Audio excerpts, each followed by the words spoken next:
Am I the meanest? Pawn's drunk. Am I the prettiest? Pawn's drunk. Am I the baddest mofo low down around this town? Pawn's drunk. Well, who am I? Pawn's drunk. Who am I? Pawn's drunk. I can't hear you. Pawn's drunk. AKA Mr. Moonshine himself. Of Harlem.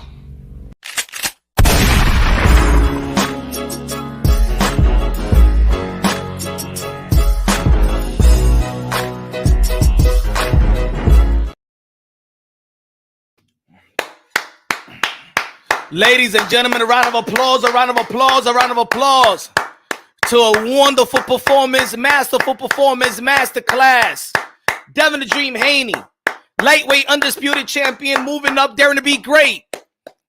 Fighting Regis Prograis, elite 140-pound and capturing the WBC Junior Welterweight Championship of the world. Congratulations, Devin the Dream Haney. Legacy reigns supreme. Legacy reigns supreme. Legacy reigns supreme. I kept on saying this is the beginning. I created the channel. Legacy reigns supreme. And Devin Haney have shown us that he's just not about the money.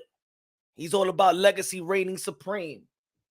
Great outing, great performance, masterful performance, interesting performance, surprising power performance by Devin the Dream Haney. We could expect Devin Haney to pot shot you. We could expect Devin Haney to outbox you. We could expect Devin Haney to outpoint you. But we did not expect the power to transition into the 140-pound division versus an elite power puncher and arguably probably the guy that got the most pop in the 140-pound division.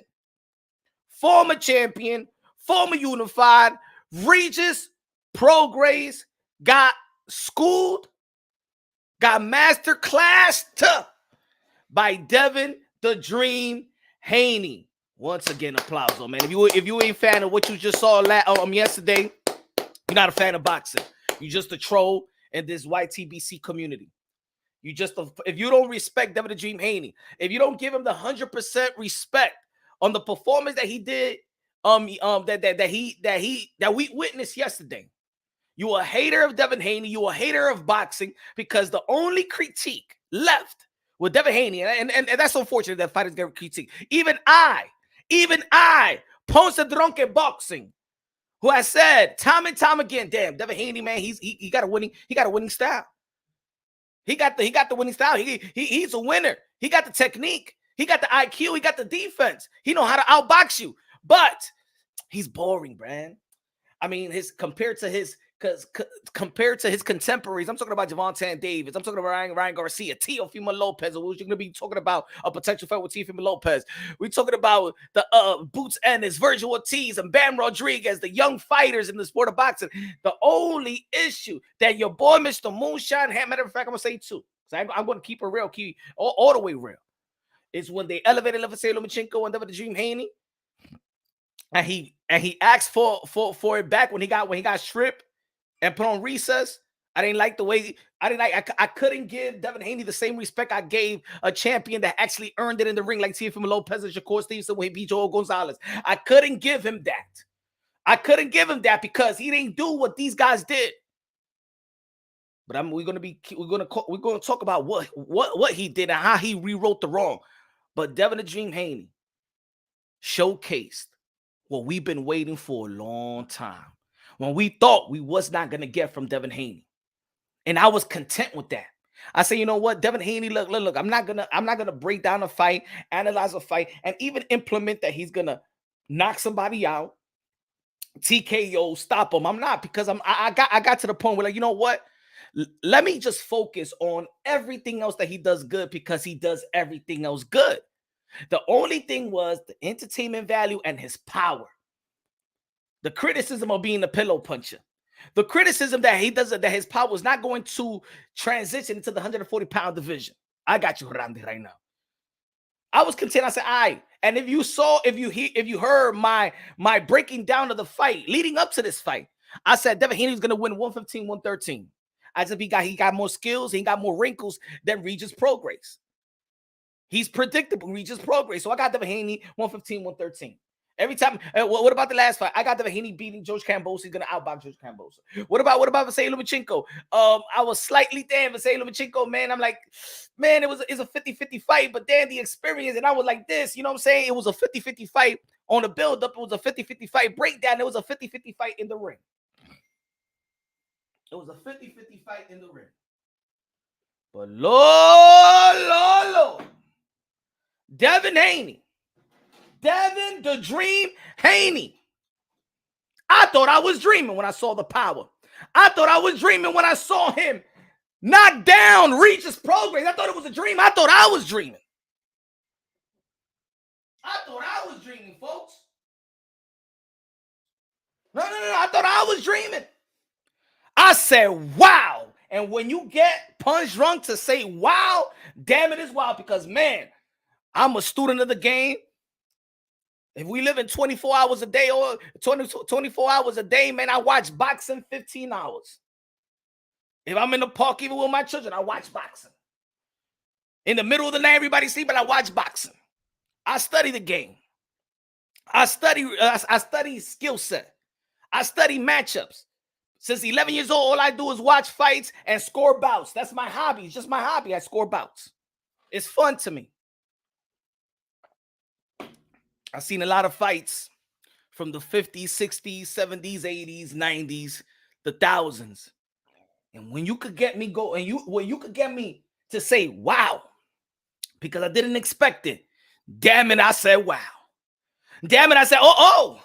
And damn it, I said, yo. Devin the Dream Haney. That straight right hand down the damn pipe. Knocked down Regis Prograis, and I said Devin Haney has arrived. Not only is Devin Haney just could outbox you, not Devin Haney could just outpoint you, not Devin Haney could just, you know what I'm saying, masterclass performance. Devin Haney could also hurt you, and that will make Devin Haney probably now. Y'all talk about Regis Prograis was dangerous. Y'all talk about Subriel Matias is dangerous because he got power. Well, Devin Haney got that power as well now. Now dangerous. Now Devin Haney has become not only a good boxer, a good defensive boxer, a good finesse boxer, a good slick fighter. Now he's become a dangerous fighter. And when you got power with the skill set of Devin Haney and the defense in which Regis Prograis, I forgot counting. He didn't land a punch in the last 4 or 5 rounds. The defense, the skill set, the footwork, now the power, undefeated, and now the business mentality now behind the skill set, behind the machine. Devin Haney is the most, probably the most dangerous fighter in boxing. Probably. Listen to me, folks. Probably. All right, let me not get ahead of myself. One of the most dangerous fighters in boxing. Damn it, hey, shit, I like living in the moment, damn it. Some people like living in the past. Some people like living in the potential future. Damn it, let me live in the moment. Devin Haney showed me that he could hurt you, outbox you, and you can't even touch him. Ay. And that's when people used to tell me, oh, yo, punch, but it's a sweet science. When I would say, man, that was a boring performance. Punch, that's a sweet science. And I said, that's not the sweet science. That's tag, you're it. What Devin Haney displayed was hit and not get hit. I'm not trying to get hit. I'm not trying to clinch and hold and I know, don't let me go. Don't let me go. No, I ain't talking about tag and running around. No, that's the sweet signs of boxing. That was the sweet signs of boxing. Any other time you used to tell me, oh, no, you gotta understand, versus Gambo was the sweet signs. No. Mm-mm.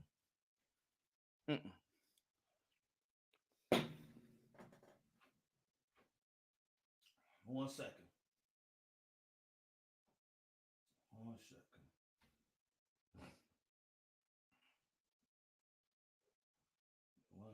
Folks. Smash the like button, ladies and gentlemen. Smash the like. Smash the like. Smash the like. Smash the like. Smash the like. Let me see what's up to the people in the chat. Let me see what's up to the people in the chat. Dímelo, Randy con la bandera de República Dominicana. Randy. La música de Randy. Oh, man, we're going to celebrate today. We got to give show. We got utmost respect Let's go, la música de Randy. Everybody, la música de Randy.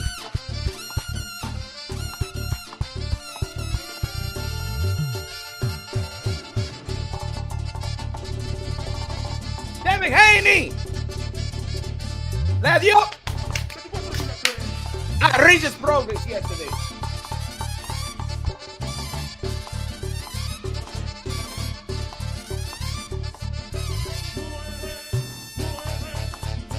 Haney ganó. Haney le metió. Haney le metió la pecosada a Regis Prograis. Ya.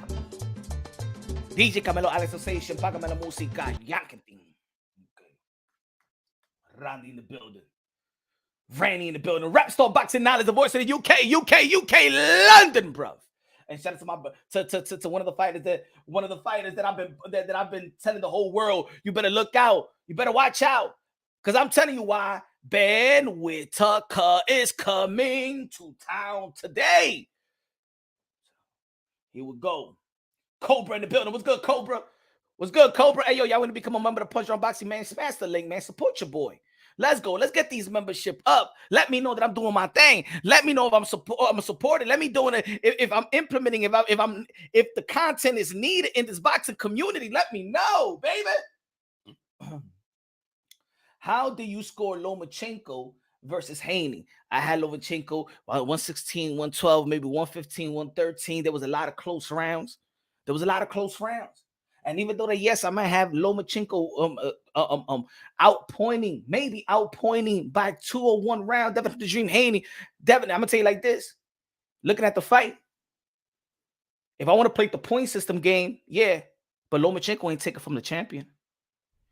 If y'all want to go remember, there's two different type of conversations. It's how I scored it, and what this myth about, well, he didn't take it from a champion. Lomachenko did not take it from a champion, especially not that 12 round. He didn't take it from the champion. He didn't take it from the champion. I'm not. That fight has nothing to do with blaming Devin Haney and stuff like that. That was a chess match, and it was a lot of close rounds. And when you got a lot of close rounds, depending if I consider the body shots as effective. See, if another eye see that the body shots was effective, I know that Devin Haney was going to the body versus Lomachenko, but he didn't push him back like that. So I'm like, I don't know how much of an effective punches that was. But for the judges in the arena, if they found that more effective than what I saw on TV, hey, in the end of the day, you got to give respect to Devin the Dream Haney on that one. He got on his resume. It was a close fight. And a fight like that's supposed to be close. The best fight in the best is supposed to be close. Randy con el fuego. Jackie Hernández. La reina de boxeo. Jackie. What a performance, right, Jackie? What a performance. Cobra said that it's hard to give Haney Fight of the Year if you think he lost that fight. Hey, man. Hey, I think he lost that fight, and I still think he's Fight of the Year. Because he didn't give in. He didn't give his title up. He didn't, you know what I'm saying? That's just point, but hey, that's just my opinion. And guess what? My opinion don't count like that. And I was less shocked. It shocked the hell out of me. Kenneth in the building. Kenneth, con el super chat. Queremos Tío versus Haney es un gran pelea para la 140 división. Así me meto, Kenneth. Good looking out, Kenneth. I appreciate you, Kenneth. Yo, smash the like button, ladies and gentlemen. Smash the like. I want the support. Nah. I'm not one of these channels gonna be like, oh no, I don't ask for people to smash the like, and I don't ask people that don't subscribe, and I don't ask people to. Hey, yo, smash the like. Let's go. I'm working out here, man. It's Sunday, man. La familia están allá. Yo estoy con ustedes. Ahora me yo estoy con ustedes. I'm right here with you, okay? Repecking the work right now. Smash the like button, coñazo. O me voy de aquí.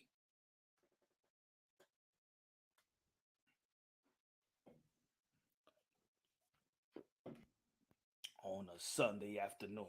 can spend time with the kiddos and stuff like that. I want to spend my time with the boxing community, and you mother effers can't even smash the damn like button and respect the time and effort. Smack the like, bro. Christian Padilla, Mr. Pallone, what's good? Let's get to work. We got 19. We got 19 likes. We got 37 right now looking on. Who is fighter of the year right now? 56%. Naoya Inoue at 21%. Terrence Bud Crawford 12%. Teofimo Lopez 12%. Right now, 54%. Devin Haney 19%. Keep on voting because this is good. We have to talk about this. This is the content. So everybody vote. Everybody vote right now. Everybody vote. Everybody vote. 53%. Devin Haney, who is fighter of the year? Who is fighter of the year? Devin Haney, 54%. Devin Haney. Devin Haney, 54, leading in the count. Charles Edward Cheese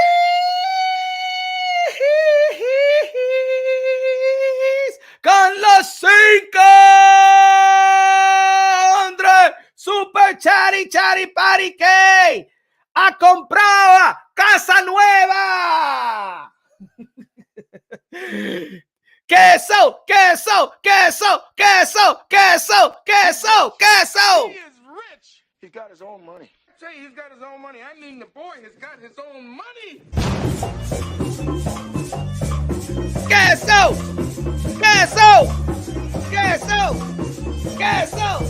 Yeah, boy. Yeah. Hey! $500. Ahí para Jamaica. Costa Rica. México. Nos fuimos de aquí. Esto es Lucky Shop. DJ Camelo Alex Sensation. El Barcelona de la mañana.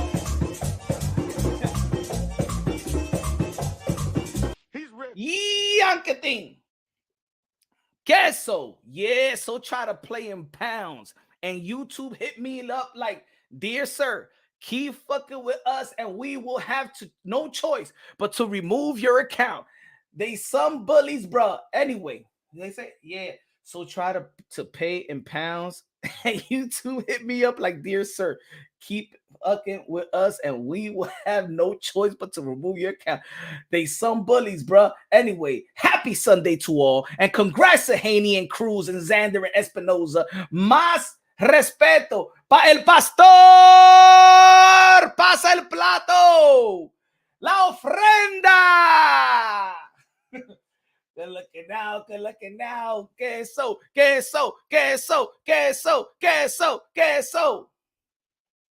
He tried to change the currency.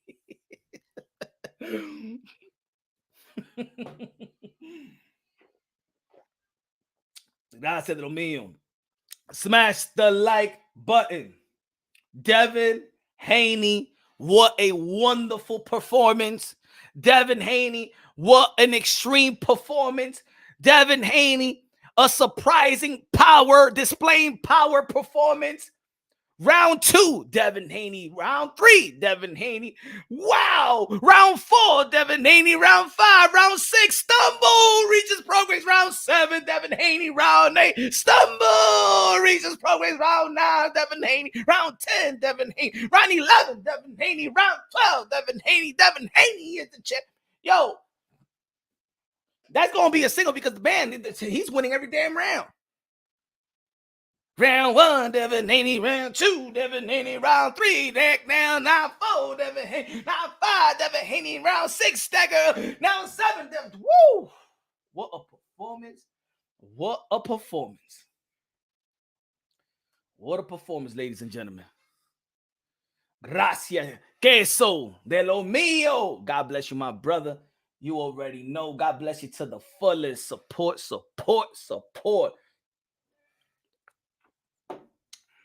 God keeps blessing you with health, family, and more blessings to come, my brother. More blessings. God first, everything second, Castle. God first, everything second. Punch. We need to see an exclusive one-on-one interview with you and Queso. Shadow Ghost in the building. Jackie Hernandez said, didn't Regis say he was thinking about moving to MMA soon? Yeah, he said he wanted to capture the title 3 times. Man, just go to MMA. Because you ain't gonna be no Tio. But I do think Regis Prograis versus Matias, a good fight. It's still a good fight. Still a good fight. Shadow Ghost said, Haney had a spectacular performance, but I don't think, bro, he's fight of the year. I still think Loma beat him. Wait. Let's hear my brother Shadow Ghost. Shadow Ghost said, Haney had a spectacular performance, but I don't think, bro, he's fight of the year. I still think Loma beat him. And this year we had Crawford, Inoue, and Benavidez beating Plant and Andre. Hey, man, look. The good thing is still debatable.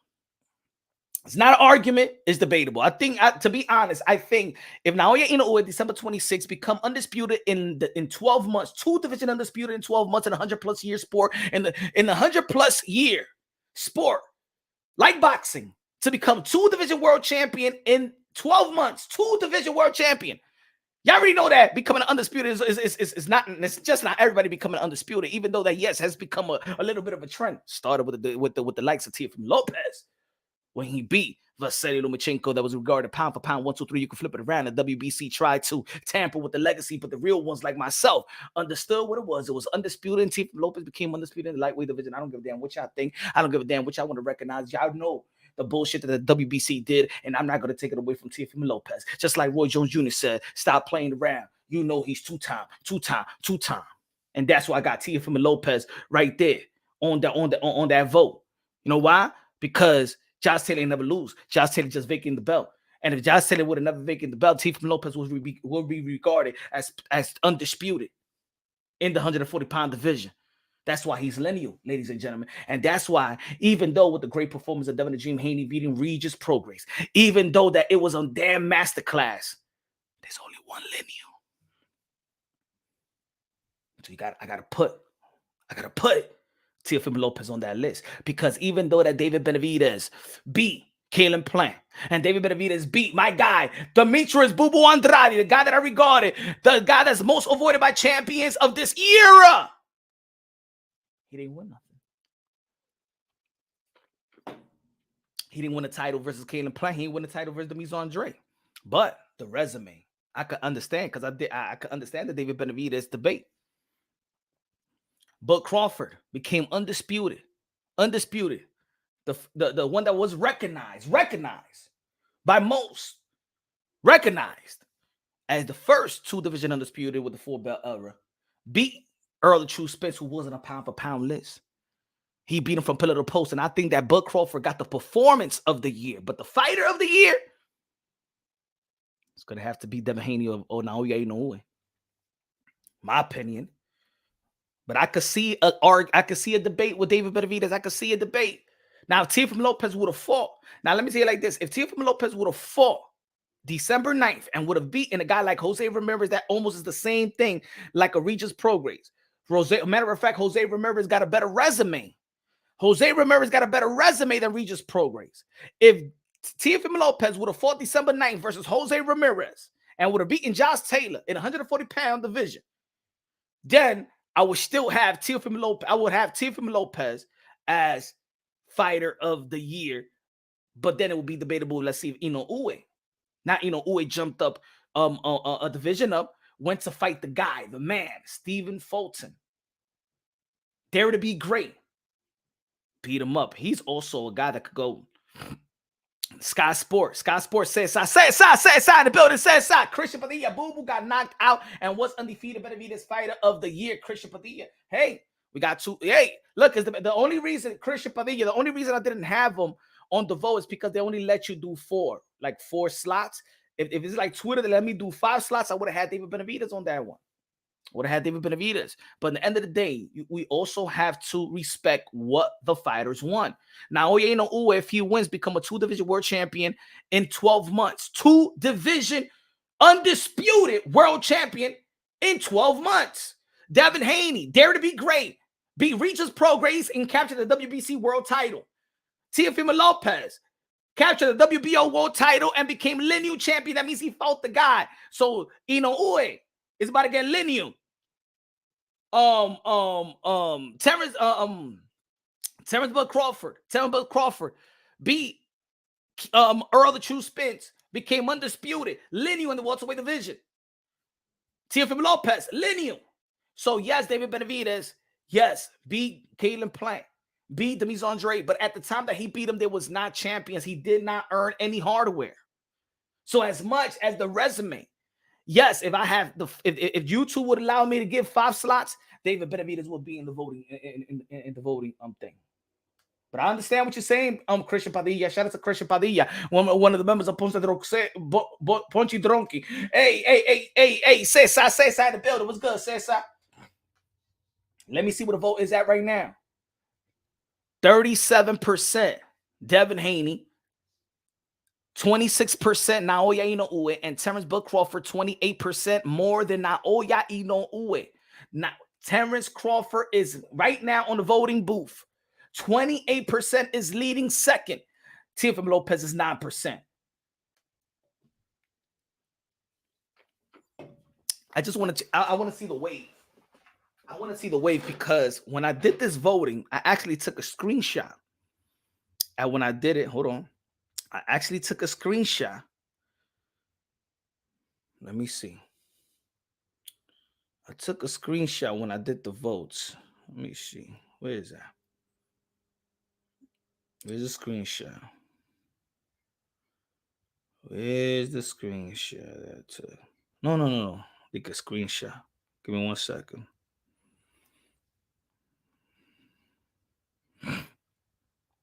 I took a screenshot because we did the vote, right? Let me see. We did the vote the other day. We did the vote the other day. Oh, man, I erased the vote the other day. Because Devin Haney was not leading, but now Devin Haney is leading. So you can see the emotions of the people. Andre wasn't tested until fighting David Benavidez, though, so you can't really judge that win, honestly. Smash the like. We got 27 likes. Queso in the building said he skipped 130. Really? Where he could have been undisputed because he want to be comfy. So he's really 126 pounder. That's best class. Should have been 130. That is lazy sitting at 135 where he can be comfy. So hell, bring up 130 and pull down 140 because he's the cash cow crazy. We're talking about Queso. You was talking about.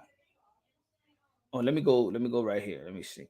I know this ain't about Tank, but it must be said. He has been horribly mismanaged. I reckon he could have hardware, respect, and his current pay-per-view status if he was disciplined enough to stay at 130.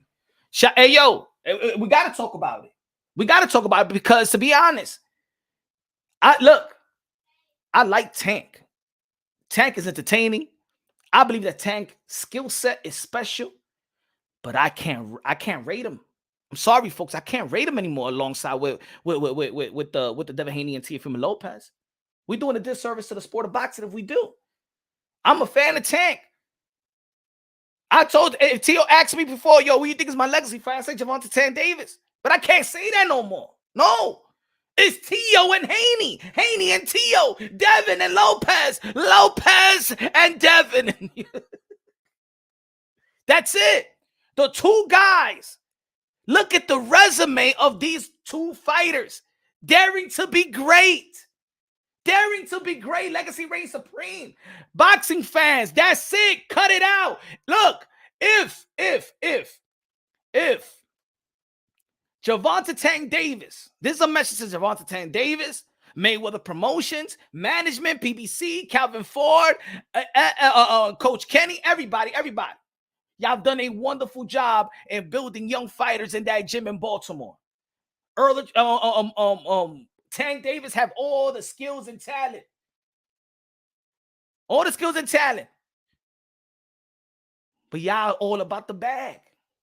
And if it's all about the bag, then go to Wall Street and tell all those people with suits to praise Devin Haney. But I'm sorry, to praise Gervonta Tank Davis. But when it comes to the boxing and the accomplishments and pound for pound list and the hardware and the gold, Gervonta Tank Davis is not in discussion.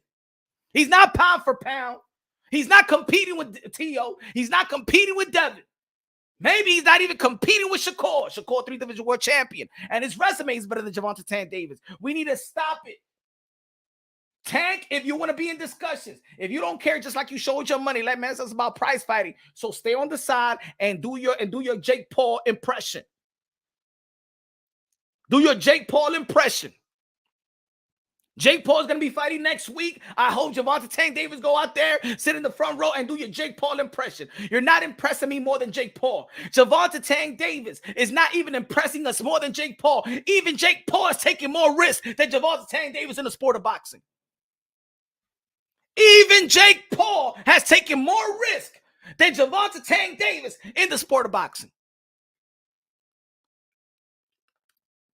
Even Francis Ngannou, the novice that knocked down Tyson Fury, have taken more chances than Gervonta Tank Davis in boxing. I don't want to hear it anymore. You better not shame no T.O., no Tank, no Shakur, no nobody. Not even the clown in the circus with Gervonta Tank Davis. And I like Gervonta Tank Davis. I think got special power, special skills. But how can I keep on saying he's special alongside with the guy that's doing special shit?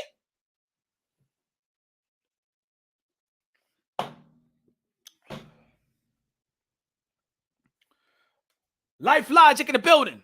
Life Logic in the building. Tank is top 10. Haney is not. Métete el dedo por el fundí tuyo. Life and Logic. Mentira de usted. Life and Logic. Métete el dedo. 2 dedos, 3 dedos. Up your funky ass. Sin vaselina. Mentira. No. I don't care. I don't care if y'all support. We're going to keep it real here. I don't want none of this fake ass boxing fan shit. Think your Tank is top 10 and Haney is not top 10 pound for pound. Usted está loco, mi hermano. Éntrate dedo por fullín. Sin vaselina y con alcohol. And a fried pan of oil. Hot. Fuck.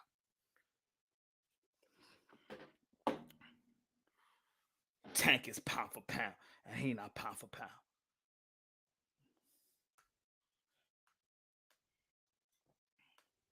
I know what's happening to y'all. I know what's happening to some of y'all folks. I know what's happening to some of y'all folks. You guys are abandoning becoming boxing fans because sometimes I believe that you're so stuck. Excuse me. Y'all so stuck in going to this channel and this channel that you hate and this channel that you hate. So you go to the people that praise Gervonta Tank Davis and then, but the Haneys is talking ish about them in another channel, and you start hating Devin Haney because of this channel, and you start hating Teofimo Lopez because of this channel, and you start hating this one because of this channel, because you really don't hate and you're really not trying to discredit Devin Haney. The thing is, you're trying to enable the narrative cesspool in these particular channels.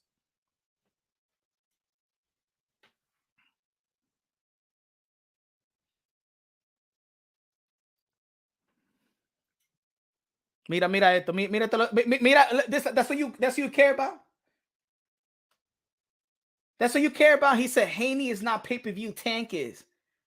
That's why you a boxing fan. That's why you a boxing fan. Haney's not pay-per-view, but Tank is? Y esa mierda, huh? What is wrong with these fans nowadays, huh? Huh? You want to dig yourself and bury yourself in the pockets of Tank Davis? Huh?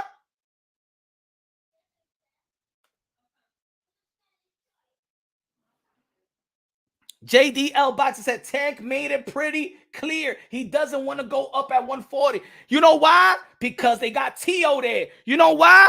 Because he got T.O. and Devin Haney there. You know why? Because they got Gary Antoine and Subriel Matias there. And they got a bunch of hard-hitting, no shit from nobody up there right now. And then he said, you know what happened? You know what happened with Gervonta Davis? When he beat Mario Barrios, or leading up to the fight with Mario Barrios, that was asking Leonard Ellaby.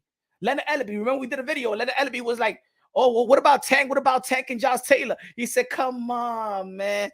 What does Josh Taylor have to offer? Undisputed, you piece of human garbage. Undisputed for your guy, Gervonta Tank Davis. He said, I know ready. I go back to 135. I know ready. I go back to 135.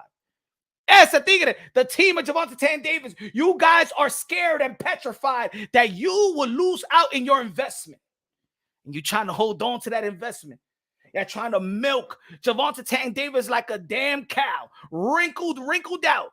Huh? Y'all trying to milk Gervonta. Hey, yo, Gervonta Tank Davis, they trying to milk you out. They don't give a damn about you, Tank. They don't give a damn about your legacy. You don't got cotorra, mi mano. You don't got that. What is Gervonta Tank Davis going to do after the sport of boxing? What trade does he got? Let's be real. No. Let's be real now. Yeah. And think about bringing it up. Charles Edderchi. Let's bring it out because these guys are not going to keep on getting devalued because of Gervonta Tank Davis. And Gervonta Tank Davis haven't done nada, caca. Huh? What is Gervonta Tank Davis going to do? Gervonta Tank Davis, do you have a plan after the sport of boxing? Because we all know you can't do commentary. Matter of fact, Gervonta Tank Davis, you're still being pampered and still being babysit when you're doing interviews. You're 29 years old, brother. Let me tell you something was going to happen to Gervonta Tank Davis. I'm scared. And look, I'm a fan of Tank. I'm a fan of Gervonta Tank Davis. But let me tell you like this, brother. You know what they're going to do with athletes like you? That they feel that they're not educated, that they feel that they are juggernaut outside of the sport of boxing, that they could take advantage of you, not in the ring, but outside of the ring. You know what they're going to do to you, Gervonta Tank Davis? You better come up with a trade. You better have that cotorra. You better start talking good and do some commentary work because we don't see you doing nothing out of the sport of boxing. You know what they're going to do to you? Because your team is milking your ass up. They don't give a damn about you, Tank. They don't give a damn about your legacy because in the end of the day, legacy reigns supreme. And when you bankrupt, when things are falling apart in your life, and it happens to athletes like you from the inner cities, and it's still, I'm telling you, you are watched right now, and they want you to make a little bit of mistake. Legacy is the only thing that's going to keep you up, not your money. Your money is going to go out the window. Just like a lot of athletes and fighters, your money is going to jump out the window. You're going to be paying attention. You're going to be spending on lawyers and attorneys, settlements. They're going to come after you, Tank, because you have no legacy to stand on. The reason why Mike Tyson could fall down all the way to the ground and pick himself right back up is because of legacy. The reason why today, you guys respect Oscar de la Hoya still to today, after wearing the Victoria's Secret garment, after, saying that he sniffed the coke and saying that he was a little boozed up, the reason why Oscar de la Hoya stays on the limelight and stays on top is because of his legacy. If Oscar de la Hoya didn't have a legacy, he'll be down.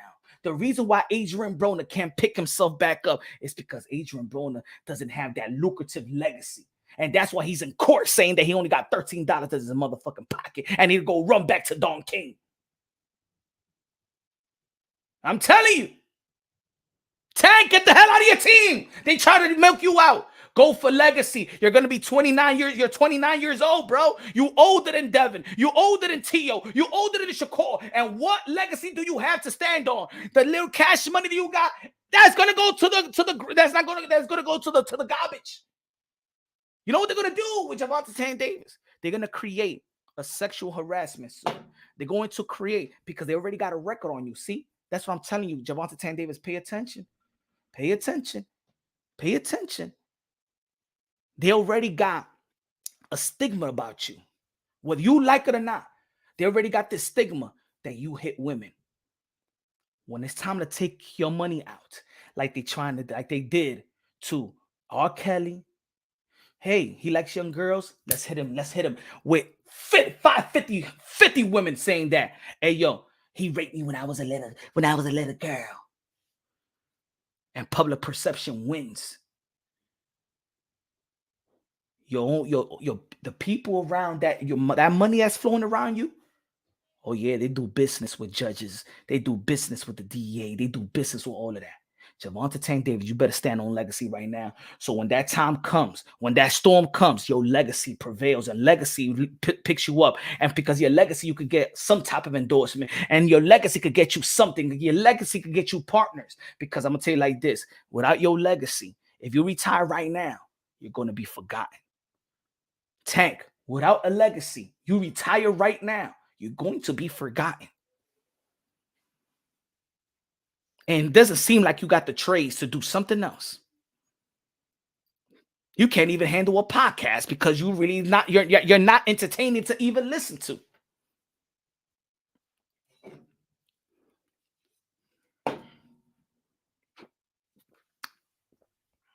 If I was Gervonta Tank Davis, you do what Earl Spence said. I don't want to fight nobody but fight Butter. Even though that he fell apart, whatever, at least he got some legacy in the welterweight division. Now, I ain't say that he got a podcast. I said that he can't even have a podcast because he can't even talk good. That's what I'm trying to say, Kenzo. That's what I mean. He can't even have a podcast. Anybody? And I'm not trying to kick nobody down. Or that's why I'm saying legacy reigns supreme. Legacy reigns supreme. When you have legacy and when you're down, somebody gonna come and want to partner up with you because of your legacy. Because of your legacy, Gervonta Tank Davis, you got no legacy. You got no legacy right now. And the thing is, you have all the power to actually attain legacy. You have the power to be like, you know what? Let me fight Teofimo Lopez Super Bowl weekend. But you don't want to say that. And they don't want to give it to you. Matter of fact, I'm fighting Devin Haney next. Let's fight Devin Haney. Let's go next. Let's go fight in April. Let's go fight in March. But you're not saying it. And matter of fact, at 130, let's go. Let's fight Shakur. Let's fight Shakur out here in the East Coast. New York City. But you don't want to say that. Who you going to fight? Pitbull Cruz 2? Who you going to fight? Gervonta Tank Davis, Pitbull Cruz 2? And you going to say the word that you sell pay-per-view?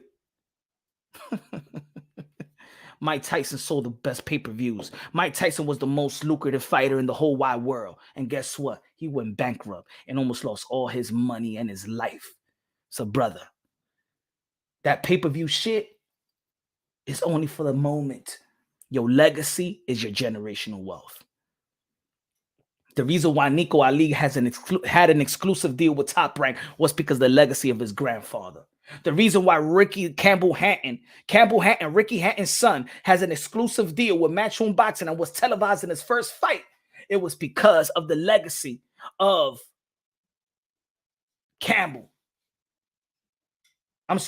Ricky Hatton. Why Mike Tyson's daughter is going to be one of the best tennis player, maybe, or they're going to put the microscope on her, is because of Mike Tyson's legacy, not his money. It's not his money. It's Mike Tyson's legacy. Mike Tyson's legacy opens the door. Your legacy is the real generational wealth, not that purse that you had with Ryan Garcia, not that purse that you could potentially have with Pitbull Cruz 2, not that purse that you got with Hector Luis Garcia. That's not real generational wealth.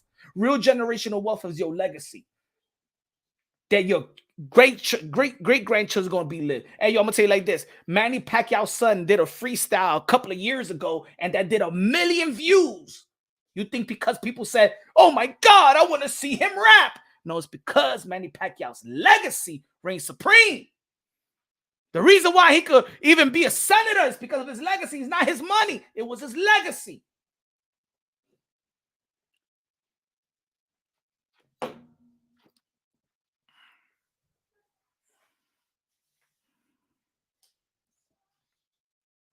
I don't want to hear, hey, yo, I don't want to hear these guys in Tank Team talk about, oh, but Tank will beat Devin Haney. Shut the hell up and put him in the ring with Devin Haney and Teofimo Lopez and shut the hell up. You frauds. Stop weakening Gervonta Tank Davis and put him in the ring, bro. And stop looking out for your pockets only. Because at the end of the day, Gervonta Tank Davis, all these dudes is going to walk around with money. But it's going to be you. They don't have no legacy. You have to grow your own legacy, enhance your legacy. You got nothing to stand on right now, Tank. The tweets that y'all want to see, Gervonta Tank Davis said, I want Tio next. I want Haney next. I want Shakur next. I don't want to hear nothing else. But you know what? You know what it is? Time goes fast. So time goes fast. It flies fast. And they look at it. Oh, what this YouTuber talking about? Man, please, man. I know, Tank, I know life is going so fast. And probably you don't know how to slow down or see everything else. Huh? I'm going to tell you what your team ain't telling you probably. And I respect to the fullest Calvin Ford. I respect Calvin Ford to the fullest. I actually think that Calvin Ford does want Gervonta Tank Davis in the ring with the best. I do know that Calvin Ford, I know that Calvin Ford wants Tank versus Tio. I know that he wants Tank versus Haney. But also, Calvin Ford is looking at life after Tank in boxing. And he can't rub these business handlers wrong. He can't burn bridges. I know Calvin Ford. Not saying personally, but I'm saying I know what he wants for Tank. He wants legacy, but he got to keep he got no power. He got no power with his career. That's just my opinion. Because if it was Calvin Ford, I tell you, we don't allow no fight if it's not Tank, if it's not Tio, Haney, and Shakur. Let's not allow any fight.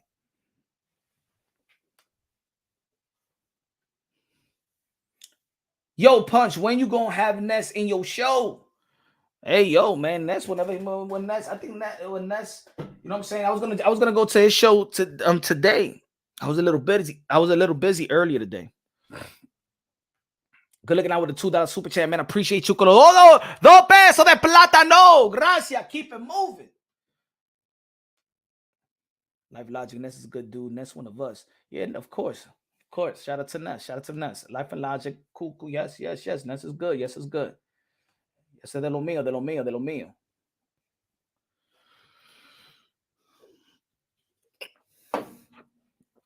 Before we keep on going, I want Timothy Bradley.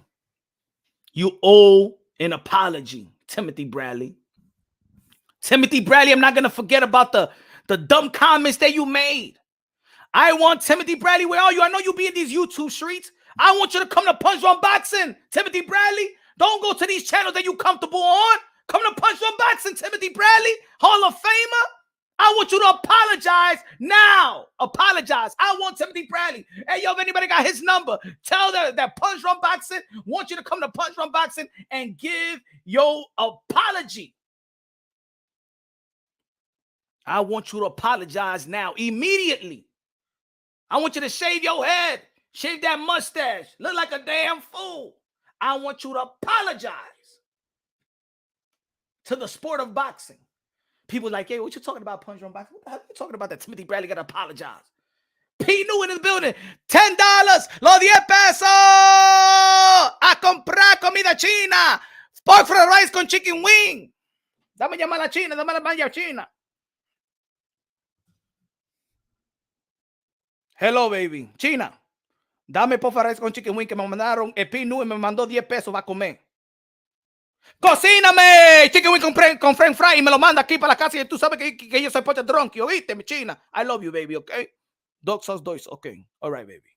Yeah. Compramos comida china con los 10 pesos.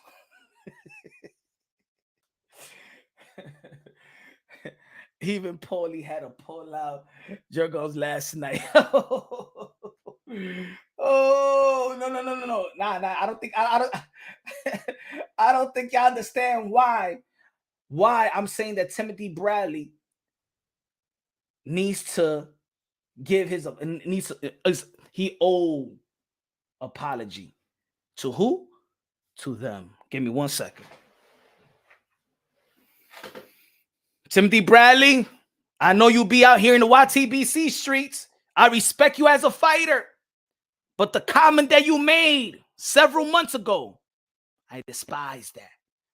Matter of fact, I'm a man that don't hate nothing, but I hated that comment. I looked at you like a whole different look. I love the sport of boxing. I appreciate the modern day warriors, modern day gladiators, the one that put their life on the line for pure entertainment. But if you're familiar with the channel, if y'all guys are familiar with the channel, what I've been saying since day one, as a matter of fact, one of my first episodes on the podcast was fatherhood is prominent in the sport of boxing. And the comments that you made several months ago, you better come out and apologize. You better come out and apologize, Timothy Bradley. I don't give a damn if your midget ass is a Hall of Famer. You better apologize. Because that comment that you made several months ago does a disservice to our community. That was a lousy, inappropriate mindset that you have. Let me tell you, let me remind y'all. Let me remind y'all, folks. Hold on, give me just 1 minute. Let me remind y'all. 1 minute. Un minuto. Let's put a little merengue as I find what I'm trying to show y'all, folks.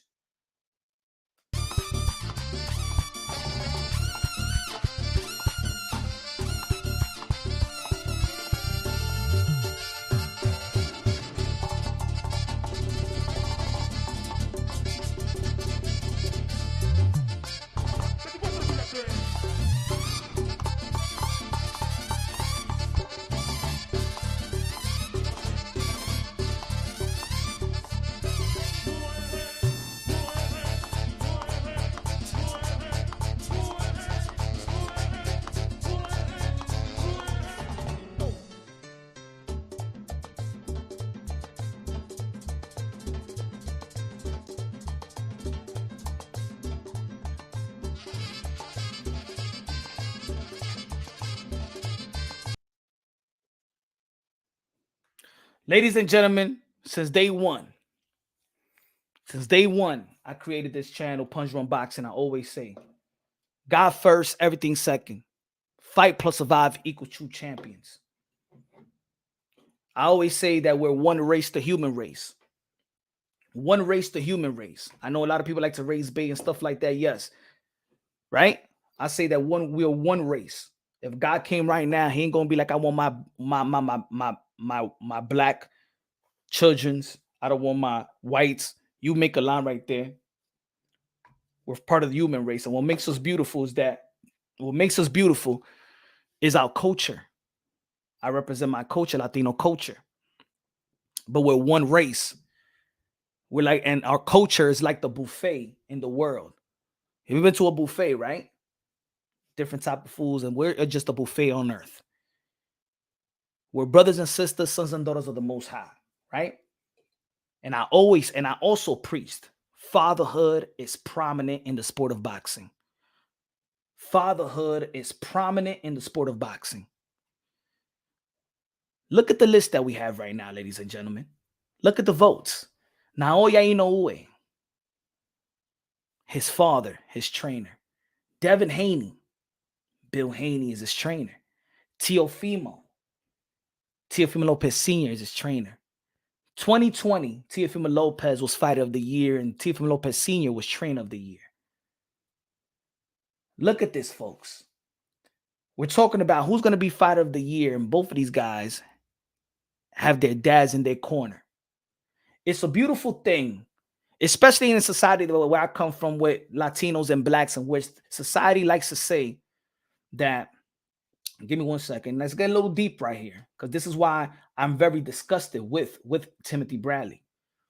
Because Timothy Bradley had this to say about father and son duos. Let me see if it's right here. Timothy Bradley, and this is why I want Timothy Bradley to show his damn face and owe these fathers an apology, because Timothy Bradley is one of these guys that feel like fathers. Let's read it. It just needs to be banned. He feels fathers needs to be banned in the sport of boxing. Bradley said on the 3 knockout rules, that's with Steve Kim and Mario Lopez. Shout out to Steve Kim and Mario Lopez. They got a great boxing podcast. He says, I think boxing needs to ban father and son partnership. Ban it. That means he wants Naoya Inoue not to have his father in his corner. He wants Bill Haney not to have his father in their corner. He wants Teofimo Lopez Sr. not to have their fathers in their corner. He wants Boozy Ennis not to have their father. Verge Ortiz Sr. not to have a father. Not to be in their son's corner. He wants all the fathers banned. In a society in Black and Latinos, when people in the media like to say that the reason why things are bad in the community is because, man, there's a lot of fatherless children. It's single parent household. But in the boxing, what we love to see and what we see is fatherhood is prominent in the sport of boxing. In every damn culture in the sport of boxing. Like we have Asians, like we have Latinos, like we have African Americans.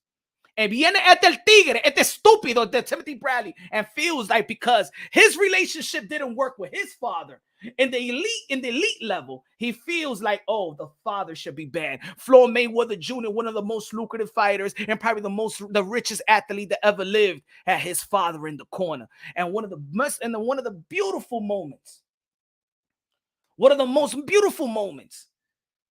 is when that last round, before the 12th round with Adrian Broner, when he fought, I'm sorry, not Adrian Broner, Andre Berto, and he thanked his father, and it was emotional. That's a beautiful thing to see.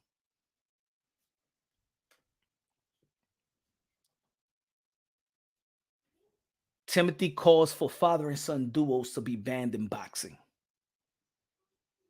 Do you agree with this idiot? I think boxing needs to ban father's partnership banning. Your father cannot be your trainer. Your father, he can be in your corner, whatever, but he cannot be your trainer. I think it should be banned. Honestly, man, you just said it right there, man. The relationship between father and son is horrible.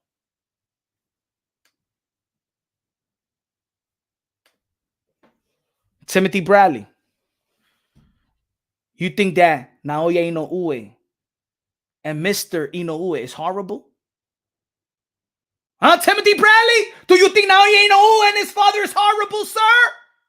Do you think that Bill Haney and the beautiful performance of Devin the Dream Haney in that ring versus Regis Prograis, and not only the beautiful performance that he did inside the ring, the beautiful business mind that Bill Haney has created his son to get purses like $3 million a pop with Matchroom. Made $4 million plus pay-per-view with the Cambosos. Made his $4 million plus pay-per-view back in with Regis Prograis. He's only 25 years old. You want father and son duels to be banned?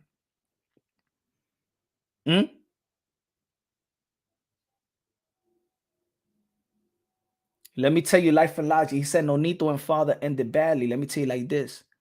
Nonito had the best performance versus Naoya Inoue when his father was in the corner. Now, if Nonito feel that his father should not be in his corner, have it right there. But let me tell you like this. Fighter of the year. Let's wait a minute.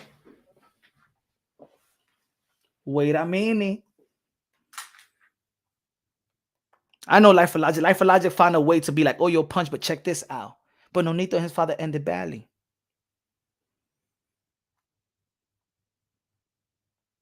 Give me 1 second.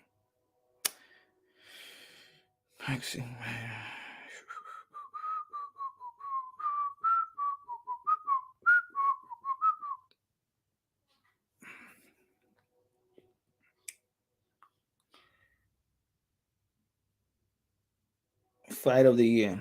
Let's go with fight of the year. Hold on. Give me 1 second. What's the fight? Fight of the year. Fight of the year. Boom. Put it right there for you.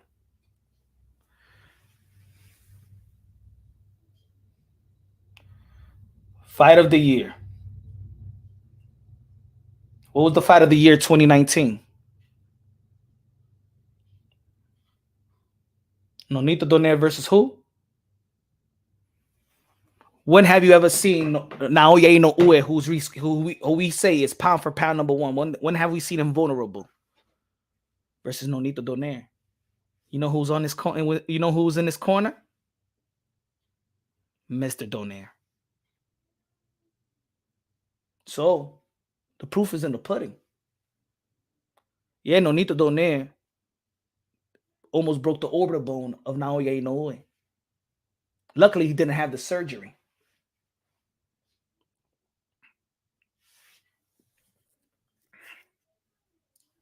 Now, their problem is not their problem in the ring. You understand what I'm trying to say? Nonito Donaire and his dad's problem was not a problem in the ring. It was family issues. That's outside of the ring. So, but their formula, Nonito Donaire and Mr. Donaire, oh yeah, their formula works. Their formula works.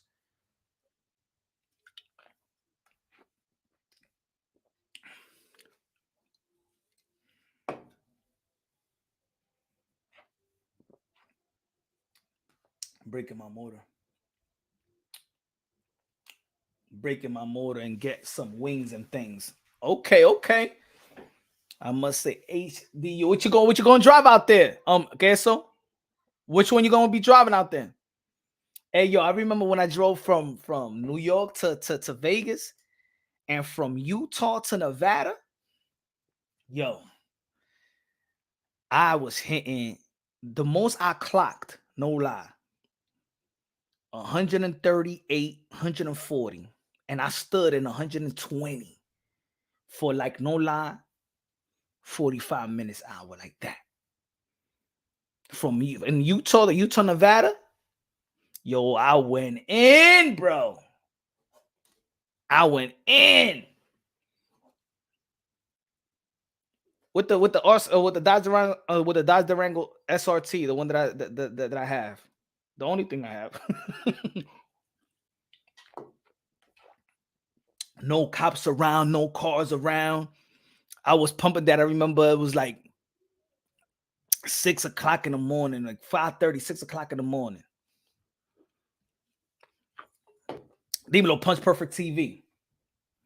Man, no, dangerous. I can't believe y'all be riding motorcycle on. No. That wasn't the motorcycle. That was the.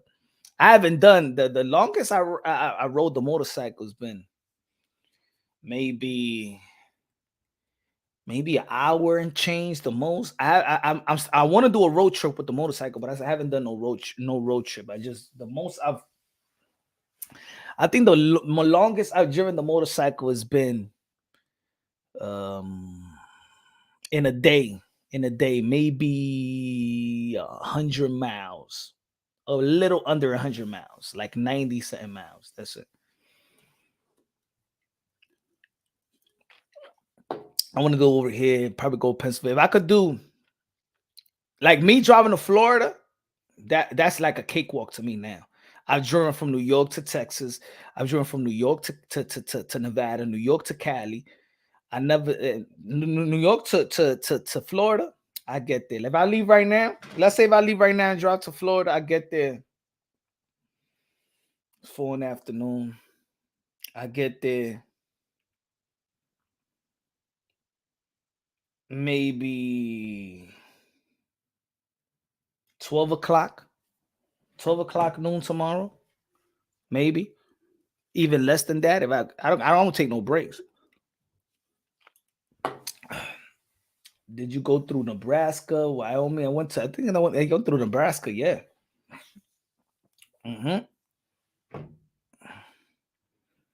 Arkansas. I went through Arkansas. They had the best soul food over there. But anyway, let's keep on talking.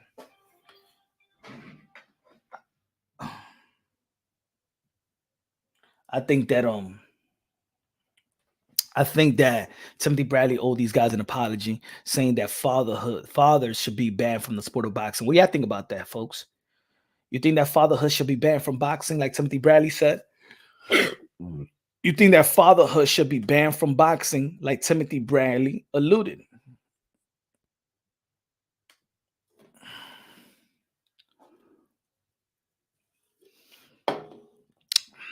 It's a beautiful thing, y'all. Fatherhood is a beautiful thing.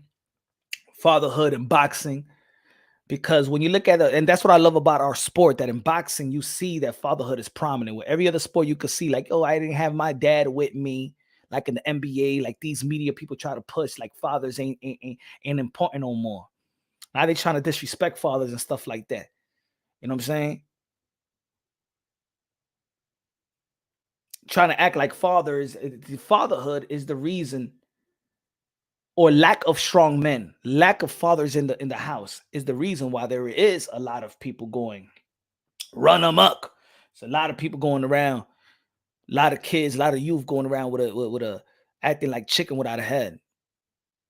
But when you have great fathers that take care of their responsibilities and love their children, love their sons and daughters, like Mr. Inoue, Mr. Haney, Mr. Teofimo Lopez Sr. I'm gonna say it like this: a lot of people critique the mannerism of Teofimo Lopez Sr. and the way, man. I'm gonna tell you like this: this man loves his child, love his kid. He loves his kid like any real father loves their kid and want them to be the best. Look at Teofimo Lopez now with his kid in the gym. You saw how Teofimo Lopez kid be throwing the jab now. Yo, look at how Teofimo Lopez be training his kid now. Let me give you the. Give me 1 second. Look how Teofimo Lopez is training his kid now. Look at this. Give me 1 second.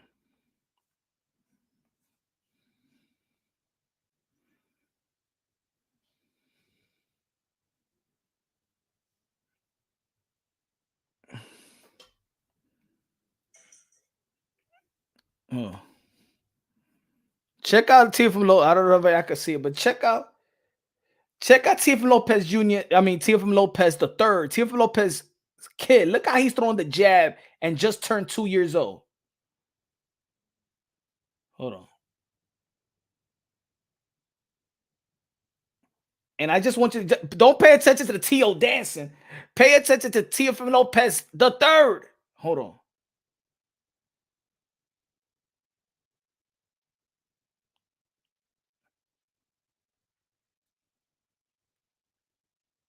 Hold on. Damn, man. This guy.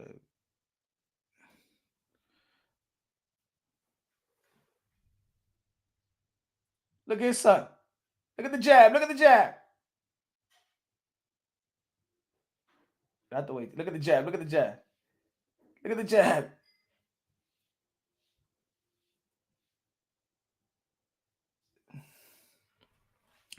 This kid is already stepping into the jab already. Stepping into the jab at 2 years old. Stepping to the jab.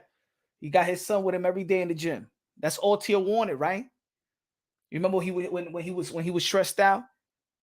All he wanted to be with his son. Now he got his son every day in the gym. Shout out to Teofimo Lopez. If he needed his break, it's because he wanted that aspect of his life to be, back in order. I think Tim is one of those dudes that goes very hard on his own community. Maybe it's his form of tough love, but tough love how? Tough love is saying ban fathers. That's not tough love. I disagree, June Undercover. I disagree. June said, I think Tim is one of those dudes that goes very hard on his own community. Maybe it's his form of tough love. You don't show, this is not tough love right here. Brother, this is not, this right here is not tough love.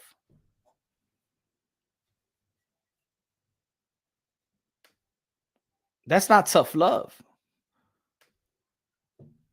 That message is horrible. It just needs to be banned. That's not tough love. Ban fathers? Oh, because there's fighters that don't respect your analysis. So then you say ban fathers. I think boxing needs to ban father-son partnership. Ban it.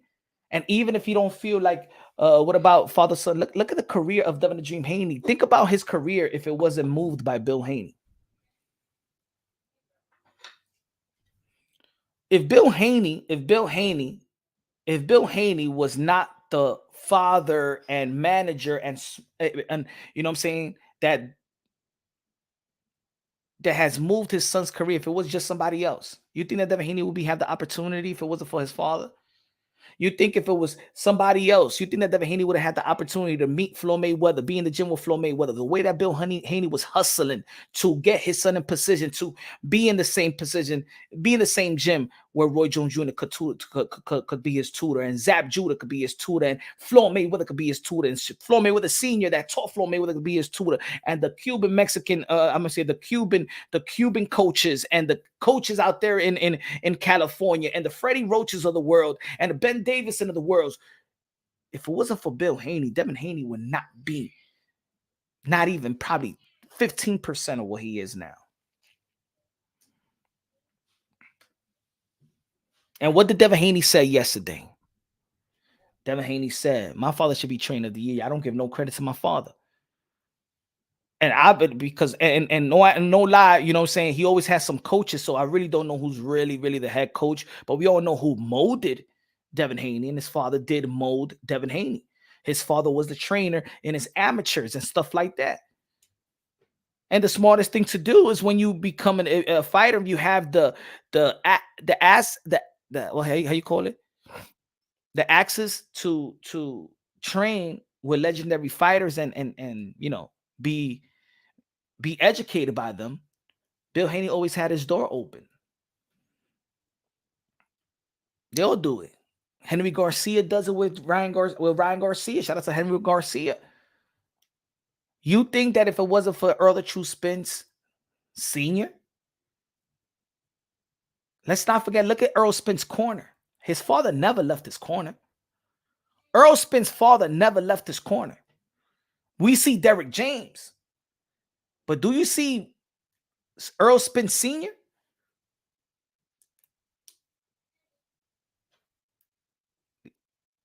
Forget partnership with their son, man, please. But anyway, folks, who is fighter of the year? 33% Devin Haney. 33% Naoya Inoue. See, now, you know, this is respectable, though. 33% Devin Haney, 33% Naoya Inoue, 24% Terrence Crawford, 10% versus Teofimo Lopez. Teofimo Lopez would have fought another fight. I could understand he would have been. I think it's just because it's one fight. But it was a good accomplishment. Terrence Crawford only fought one time, but it was a great accomplishment. Naoya Inoue, if he becomes undisputed, two division undisputed champion in 12 months. Wow. But the opponents, right? You know what I'm saying? I think that Naoya Inoue is a massive favorite, you know, and I think the difficulties is the reason. For Devin Haney, he was the favorite to beat Lomachenko and the favorite to beat Regis Prograis. Teofimo Lopez was the only underdog, but Crawford was the favorite to beat Earl Spence. If Inoue beats Tapales, then he's fighter of the year. Hey, and that's what it is. As of right now, because Inoue has not fought, he's going to be fighting on December 16th. As of right now, ladies and gentlemen, as of right now, December 26th. As of right now, December 10th, Devin Haney is fighter of the year. December 27th may be something else, but as of right now, Devin Haney, because we're predicting, let's say, how about if Inoue gets knocked out? We don't know. I'm not saying he's going to get knocked out. I'm saying he's going to become undisputed, and that's why I even have him on the poll. But as of right now, Devin Haney is fighter of the year, in my opinion. Fight of the year will be Bud Crawford versus Earl Spence. Fight of the year. And you could also say fight of the year, or I could say fight of the year. Fight of the year could also be Josh Taylor and Tio. Performer of the year could be Bud Crawford. Performer of the year.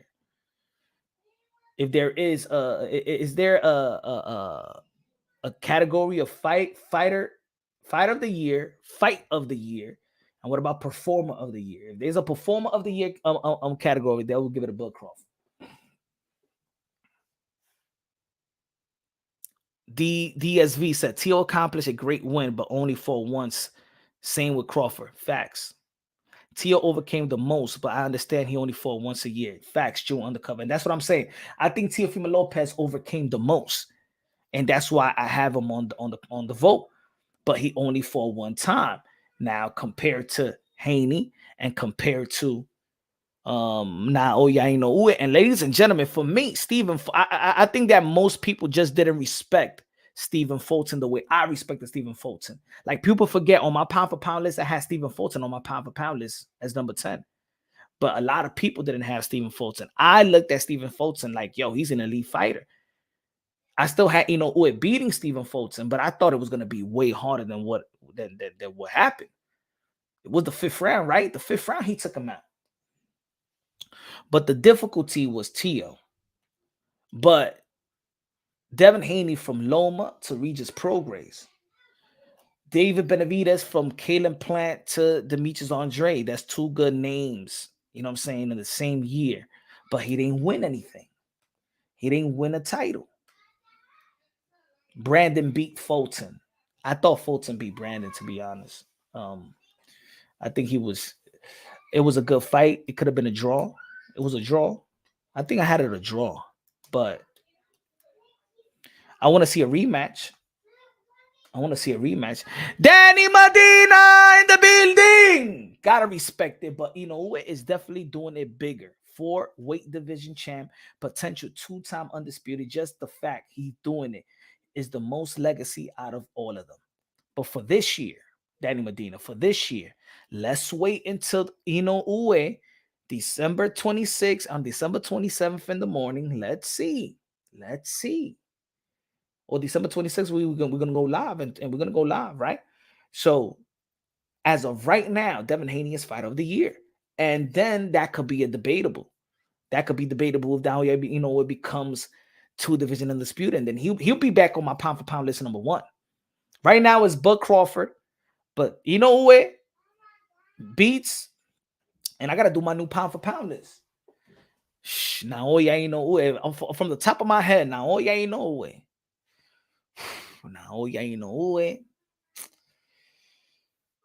But Crawford.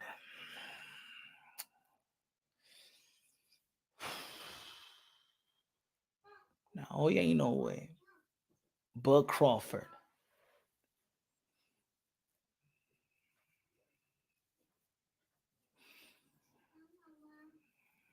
I might have Devin Haney. It's a tough one. Devin Haney or Teofimo Lopez, number 4.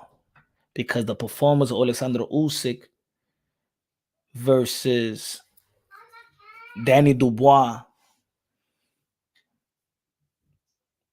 And then there's people that's saying, well, I thought that Devin Haney might be 4. He's undefeated. Or Tio might be number 4. Or Alexander Usyk may be number 5. I don't know, folks. It's gonna. I gotta dial down. But I'm gonna tell you like this: Devin Haney is top 5. Devin Haney's in my top 5. And Bam Rodriguez, if he beats Sonny Edwards, somebody's gonna get out my pound for pound. It's gonna be saying, I think the guy that's gonna be Errol Spence is not on my pound for pound list no more. I think Errol Spence is not on my pound for pound list.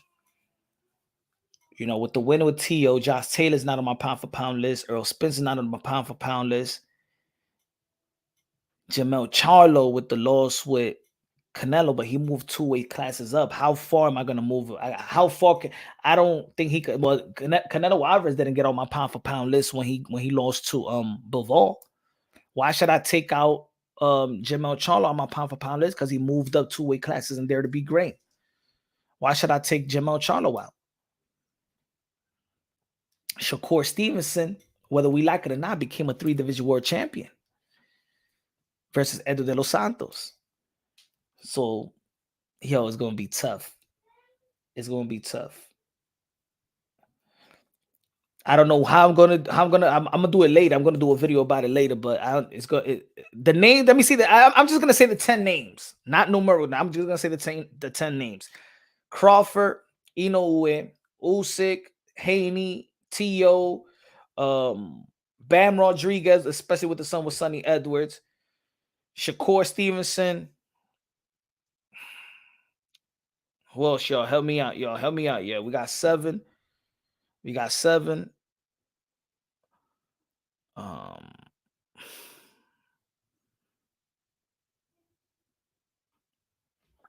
7. Let me see what else.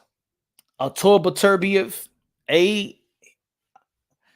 Beterbiev, thank you. 8. That's 8. Then we got 2 more. We got to add 2 more. Who's on the pound for pound list? Canelo. Yeah, Canelo. CCI, yeah, Canelo. 8. I mean 9, and we need 1 more. 1 more. And I'm not gonna. It's not numerical. We just name me Benavidez. You seen Benavidez? Damn, man. That last slot. Is it still Jamel Charlo in that slot? I don't think I'm gonna take Jamel Charlo out. He was undisputed. He only lost to Canelo Alvarez moving up. Ioka. I like Ioka, man. I think I might have Ioka. The only thing that Ioka be having too many close fights. Life and Law just said Canelo, Crawford, Fury, Benavidez, Inoue, Usyk, Bivol, Beterbiev, Teofimo, and Tank. Tank gotta be out. You gotta put Devin Haney there, bro. You gotta put Devin Haney there. Life and Logic, you better stop it. Life and Logic, you gotta put Devin Haney here. Take that Tank thing out of here, bro. Take that Tank stuff out of here.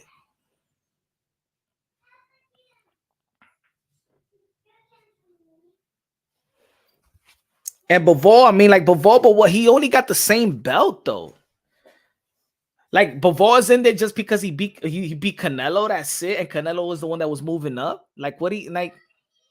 I think we giving way too much credit to Bivol for the Canelo Alvarez victory. It's a good victory, but let's remember it's Canelo Alvarez moving up. Punch never agrees with me. No, is that no? You can those names all right, but the Tank, bro, the Tank gotta go, man.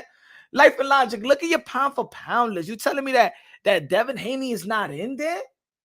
Come on, Life and Logic. Come on. You got 10. That's what I'm saying. Why are we giving this?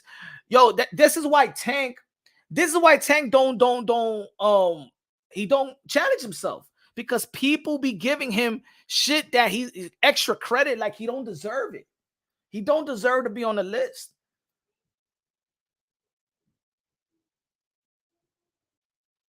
He don't deserve it, bro. He don't deserve it, man. He don't deserve it, man. I don't know why you hate Haney that much.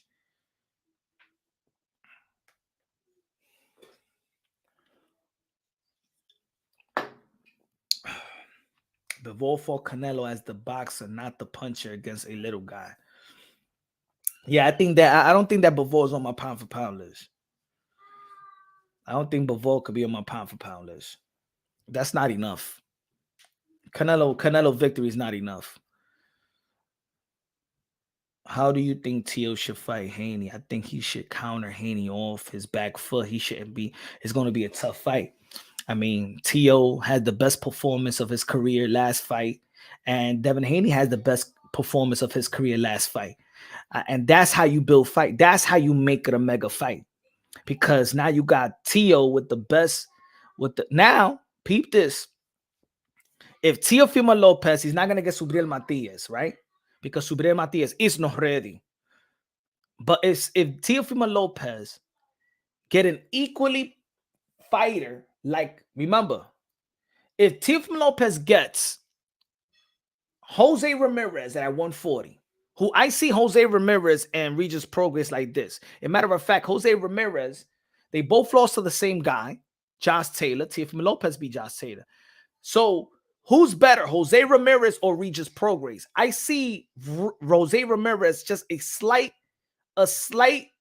better than Regis Prograis, and his resume is better than Regis Prograis.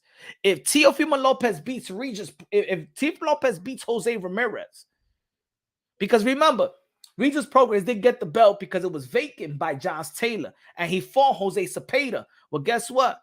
Ramirez also beat Jose Cepeda. So if Tio beats Jose Ramirez in the same fashion that Devin beat Regis, I still got even with Devin Haney beating Regis Prograis the way that he beat, The way that Tio beat Josh Taylor and the lineal champion, Teofimo Lopez, is still out of the praise. Beautiful performance by Devin Haney. The number one guy is still Teofimo Lopez. But it's right there. It's right there now with the Tio versus Haney. It's the best opportunity right now. Because if they get another fight, and Tio may get another fight and he looks sluggish, or Devin Haney gets another fight and looks sluggish or boring, almost like what Shakur Stevenson did. You know what I'm saying? Everybody all high on Shakur Stevenson, then he had that little boring performance. It's not like he got to build his. It's almost like it's unfair, but now he got to build himself like back up. And that's why I don't like certain fights in between. Tio turned down Jose Ramirez at 140. What you mean? Hey, yo. Teofimo Lopez is going to get a good fight. Watch. Teofimo Lopez is going to get a good fight. Remember what I said. It's going to be a good fight. And it might, and I think it might be. Who's available right now? Subriel Matias not ready. Jose Ramirez still with top rank. I think he should just go with Jose Ramirez. I mean, that's the easiest fight to make right now. It's the easiest and more respectable fight to make. Ryan Garcia is not going to fight Devin Haney, right? I mean, Teofimo Lopez. Teofimo Lopez said no to that 1.5. You know, you get your 2.5 million or almost 3 million with Jose Ramirez. And Jose Ramirez on the West Coast could bring some fans. He did 16,000 the last time he knocked out Richard Comey. You know, Tio versus Gary Antoine. Gary Antoine, I love Gary Antoine, but he ain't doing nothing, bro. I like Gary Antoine, but Gary Antoine has become irrelevant. And Gary Antoine started his career first than Tio. Gary Antoine Russell's not doing anything. What position he's in right now? He could have fought for the WBA. I think he was injured. His son had surgery. I don't know. And Gary Antoine Russell deals with PBC. It's not big enough for cross promotion. The fight is not big enough for cross promotion, but and I hope that Eddie Hearn doesn't get in the way of Devin Haney versus Tio. Tio versus Thurman, great fight, man. These are good fights, but let's stick to Tio and let's time for the Tios and the Haneys. It is the perfect time. They might not fight next, but for the summer, if Tio fights in February, March, April, May, June, July, August. I say August. If Devin Haney could get back in the ring in April, and then they could fight maybe in September of next year, or maybe he don't got to get back in the ring. You know what I'm saying? Maybe Haney doesn't need to get back in the ring. Tio gets back in February. They could fight in June. Tio gets back in the ring. He has no injuries or something like that. Devin Haney got no injuries. And then, you know what I'm saying? Devin Haney would just have what? A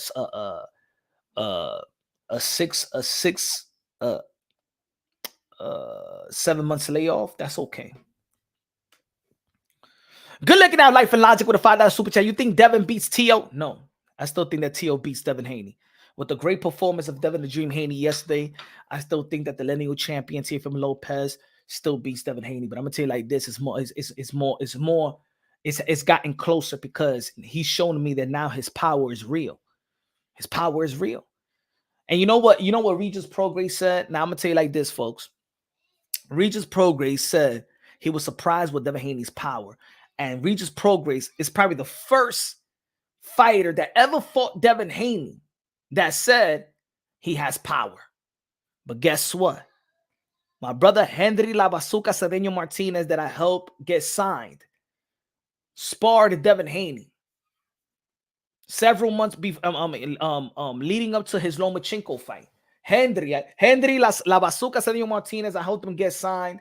Hopefully he gets back in the ring soon. His brother that I hope to get signed was in the ring yesterday or the day before yesterday. Elry. Henry, I said, yo, how was the sparring? I remember Bill hit me back up and he said, man, we pounded. I ain't gonna say pound. He said, man, your boy got beat up. And I'm like, let me call Henry because I was in New York. You know what I'm saying? So I don't know the sparring they was having. I said, Henry, what happened to the Devin Haney sparring, man? Yo, Bill is hitting me up. In Spanish, yes, yo, no, that Devin Haney was 160, 170 pounds and stuff like that. And I was 140 because Henry had a fight that Saturday. And he said, and I said, yo, how's Haney's power? He said, yo, Haney's power is good. He got power. And I said, wait. Because I never heard nobody say that Devin Haney got power. I said, Henry, let me tell you Dime otra vez. He said, yo, no, Devin Haney got power.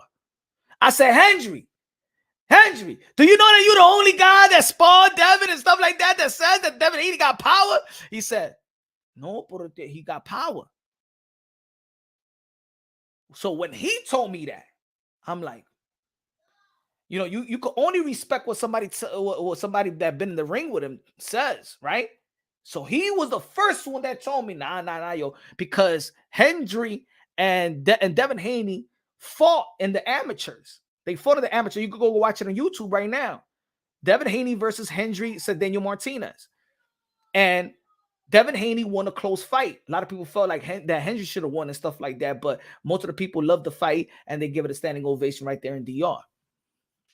So he's been in the ring with him in the amateurs and then sparred with Devin Haney. He said, yo, his power increased a lot since this time. And remember, yo, nosotros éramos chamaquito. So I said, yo, so if Devin Haney's power is increasing, and right, remember, he's 25 years old now. So now is the time that we be like, hey, yo, you got your man strength. So he got his man strength. So now I look at Teofimo Lopez versus Devin Haney just a little bit different. I don't look at Devin Haney just running away from Teo. I don't look at Devin Haney just being in the outside with Teo. I feel like Devin Haney that knows Teofimo Lopez and Teofimo Lopez that know Devin Haney.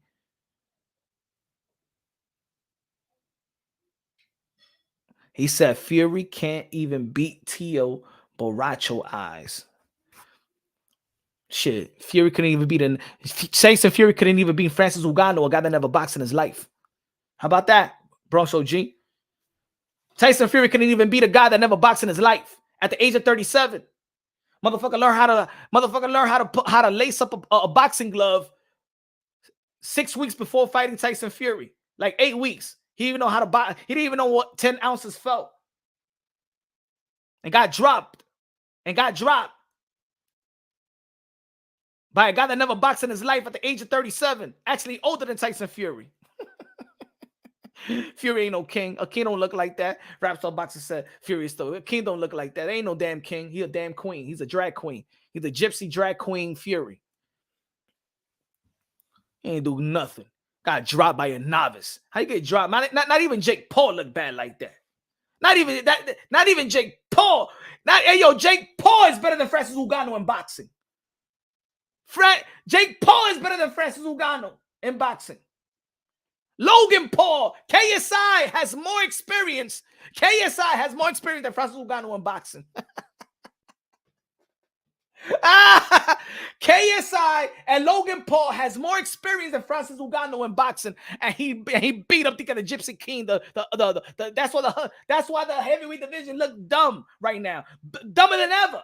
The heavyweight division is look dumber than ever. You got a guy that got dropped by a novice and a guy that looked fat and ugly and looked like he never did a sit-up in his life like Tyson Fury. That's why the heavyweight division looking horrible.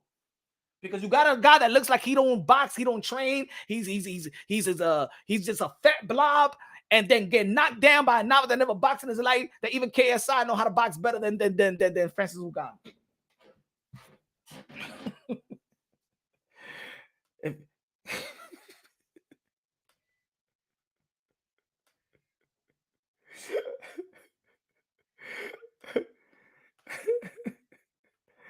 If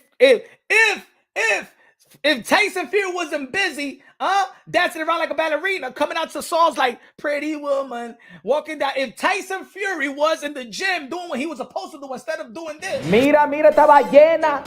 Hey, Free Willy. Hey, Tyson Fury. Coño, mira, Tyson Fury. Mira, Free Willy. Mira, check it out. Mira. Wow, baby. Wow, baby. Wow, baby. Mira. Free Willy. Ballena, Tyson Fury, coño. If Tyson Fury was on his business in the gym instead of doing little ballerina tippy-toeing around with the little aerobics class that he be going to every day, then maybe he would have beaten guys like Francis Ngannou. Huh?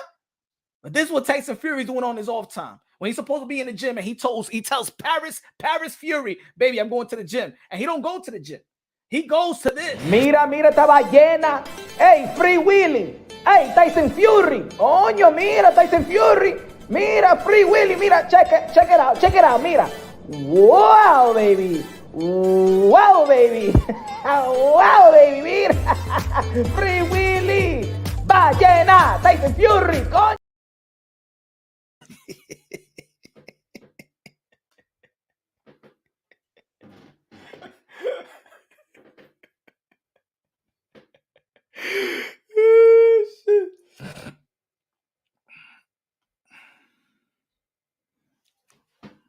And ladies and gentlemen, I don't want to hear about this Subriel Matias and Tio and right now. Subriel Matias not ready, all right? Oh, but punch, the hand injury. I saw Subriel Matias right after the fight. I was with Subriel Matias right after the fight, his fight. I was with Subriel Matias, and his hand was not swollen. His hand was really, really good.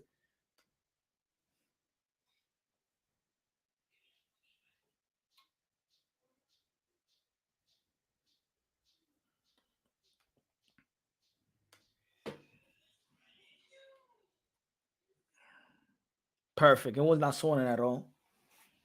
His hand wasn't swollen. He's just not ready for Teofimo Lopez.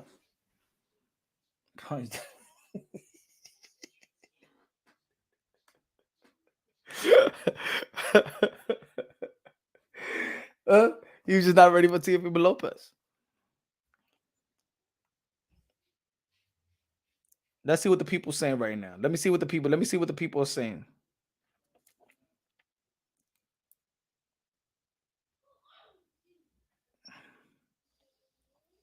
So let me get this straight. All right. Let's, because it's debatable. Do y'all feel that Devin Haney is not fighter of the year because some of y'all feel that he lost to Vasily Lomachenko? Is that the reason? Because I'm saying that Devin Haney is fighter of the year. And I felt that he lost to Vasily Lomachenko. And Devin Haney, to me, is still fighter of the year until May 26th, until December 26th, when Naoya Inoue becomes a two-division world champion and a two-division undisputed world champion. Then that's debatable. But I got to see his performance. I got to see him win. Do y'all feel that Devin Haney is not your fighter of the year because you feel that Lomachenko beat him? Is that the reason why some of y'all are not picking Devin Haney? Because right now, on my poll, it's changed. More people have come and support Naoya Inoue. My vote has 36%. 36% Naoya Inoue. Devin Haney is 31%. Terrence Crawford is 23%. Teofimo Lopez is 10%. I could only put 4. If the fifth, I could have put a fifth one, I would have put David Benavidez. Let me see what the people are saying. He said, La canción de Subriel, I'm not ready. My hand hurt. I'm not ready. Hey, I'm not ready. I'm not ready. Subriel Matías. ¿Y por qué usted no está peleando con Teofimo López? Because I'm not ready.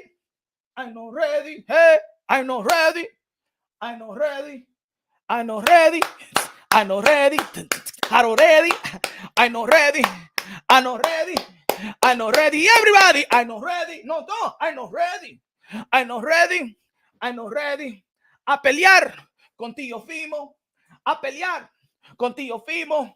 Me lastimé. La mano. ¿Qué mano? La derecha. ¿Qué mano? La izquierda. ¿Qué mano? La derecha. ¿Qué mano? La izquierda. I'm not ready, baby. I'm not ready. Man, I'm gonna get. Hey, yo. Watch me. I'm gonna mix it, bro. This is gonna be the song of the year.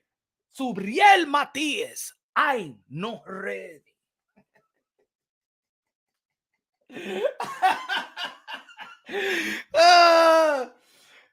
Subriel, it's going to start like that. Subriel Matias, why you not fighting Teofimo Lopez? Because I'm not ready. I'm not ready. ¿Y por qué? I'm not ready. I'm not ready. I don't ready. I don't ready. I don't ready. I don't ready. I don't ready. A pelear con Teofimo. A pelear con Teofimo.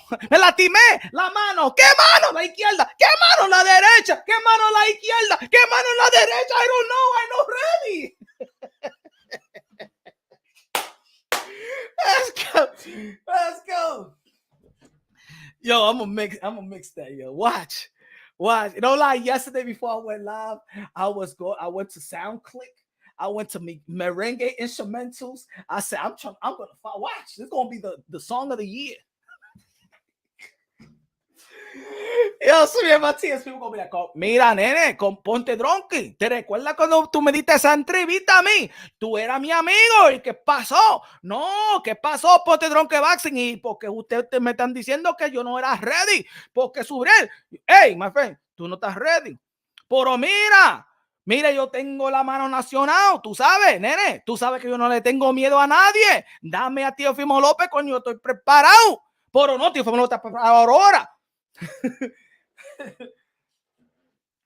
I know, ready. Subriel Matias, you know what I'm saying? Like, everybody got a nickname, right? Devin the Dream Haney. Teofimo Lopez, the captain of the generation, the takeover. Teofimo Lopez. The gypsy drag queen, Tyson Fury. The hitman, Jamal Charlo. Iron Man, Jamel Charlo. You know what I'm saying?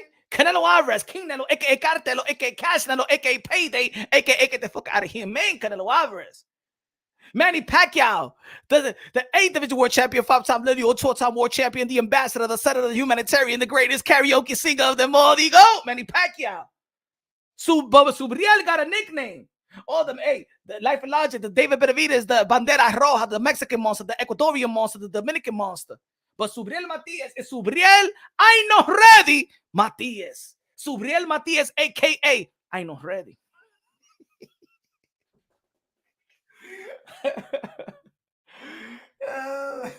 He said, yo, Daddy Medina. Daddy said he want that mix. High, low, dímelo con los 2 pesos de plata. No, Mr. Motion has to be greater than 40 flakes. He said, yo, Dominican Bachata, I know ready. Oh, we could do a remix with that one. Gracias de lo mío. God bless you. Que Dios te bendiga, mi hermano. High, low. Ay, la bachata, ¿verdad? Hoy se bebe. Teofimo me mandó un contrato. Yo no estaba ready. Teofimo me mandó un contrato. Pues yo no estaba ready. I know ready. I know ready. I know ready. I know ready. I know ready. I know ready. I know ready. I know ready. A pelear con Teofimo. A pelear con Teofimo. A pelear con Teofimo. I know ready. Porque me lastimé la mano. La derecha o la izquierda, la derecha, la izquierda me lastimé.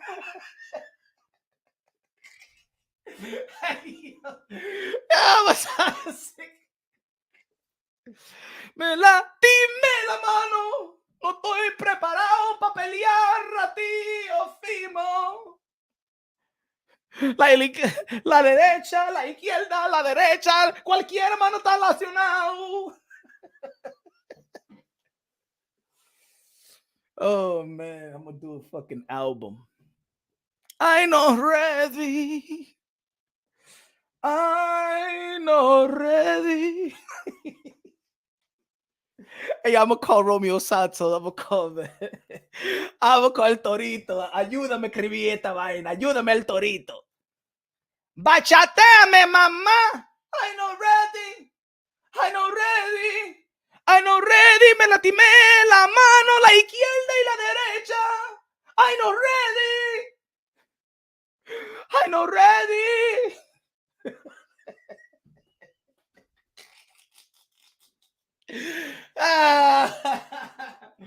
The Mad Boxing Show con los dos pesos de plátano maduro. Ay, lo, dímelo. And you know what's funny, yo? Why people, yo, la gente se están quillando. The people are getting mad because now they're turning this into oh, yo, you're a Dominican. No wonder you're talking about what? I love my Boricua. I love my Boricua. Puerto Rico. This has nothing to do with Dominicans and Puerto Rican. I don't even know why there's some people in the comment section of the videos trying to make this thinking, oh, Dominican hating on the Puerto Rican. Please stop. Is that he's not ready? I see, he's not ready. You saw him in the interview. You saw him in the interview with Marquez. Mira la mano. I'm not ready. I'm not ready. Teofimo, mira la mano que I'm not ready. I'm not ready for you. Motherfucker said, hey, yo quiero a Teofimo López, ese cobarde. Vamos a pelear, cobarde. Vamos a pelear, cobarde. Coward. Y después Teofimo López le mandó un contrato y dice, I'm not ready. No, me duele la mano. Tío, I'm sorry. Que no puedo ahora, me invito que la mano. Pero tú no me llamaste de que cobarde. Ah, sí, no, pero tú no me llamaste cobarde, que I'm coward. Ah, tío, 1 minute, please. Wait a minute, please. Excuse me. Wait a minute. Relax. La mano me lastimé. La mano, yes, it's hurt very, very much. And, you know, give me time. No, let's fight right now. Super Bowl, one of the biggest week in all of sports. No, vamos a pelear ahora. No, que mira la mano, mira. Mira, me está hablando. I don't want to fight. Mira la mano. I can do it right now, tío Fimo.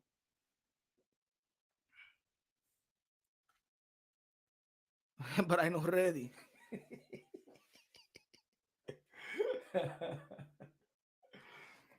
Now, Matias may be ready for Devin Haney later on, right? The timetables when Matias want to fight in April. Matias want to fight in April Fool. Eso es lo que le estaba diciendo. Oh, vamos a pelear en April, pero después April Fool. Es mentira.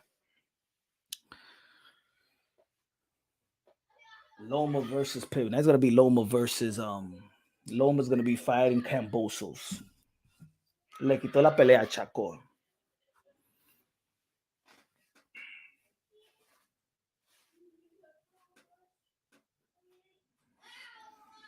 I'm not ready.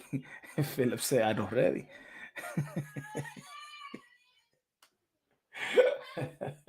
La mano de estaba bien. No me hable mentira.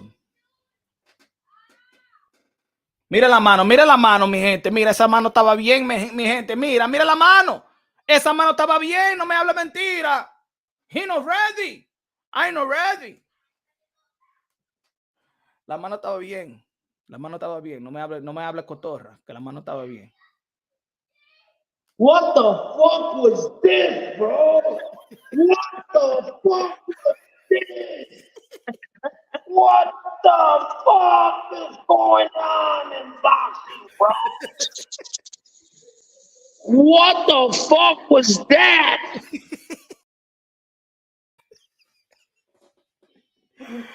Hey, yo.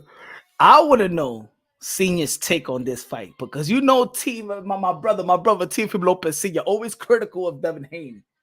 Pero Senior, tú no me llamaste en la noche. Tú no me llamaste, mi hermano. ¿Ah? Porque even I think Team Lopez Senior is like, Devin Haney did his thing.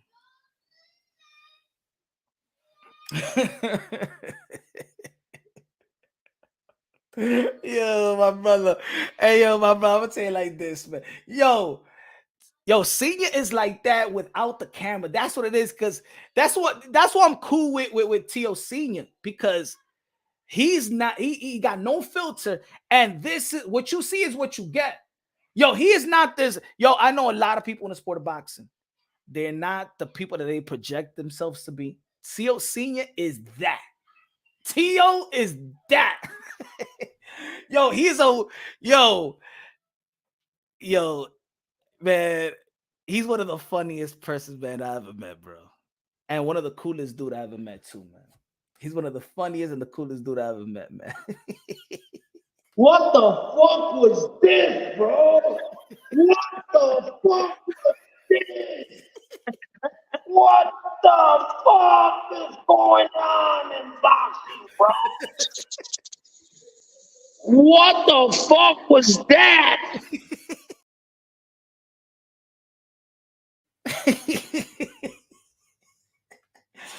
Hey, yo, Regis Prograis. Man, he went to bed last night. Hey, yo, Regis Prograis, man, he went to bed last night, man. Regis Prograis looked like a novice. Regis Prograis looked like he never boxed. Yo, for real, that's how bad Devin Haney did Regis, bro. Regis looked bad, man. How y'all feel about Regis Prograis' performance? Hated it. Horrible, bro. Try again, motherfucker. It was horrible, man. It was horrible. Bullshit, motherfucker. You know you're fucking with.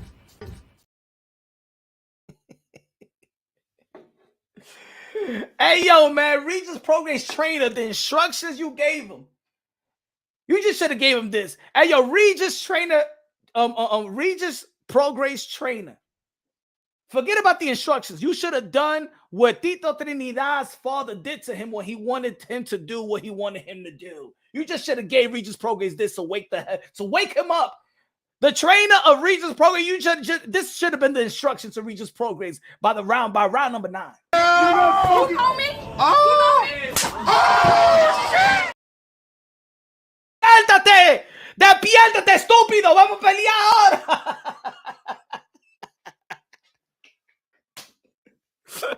Wake the hell up!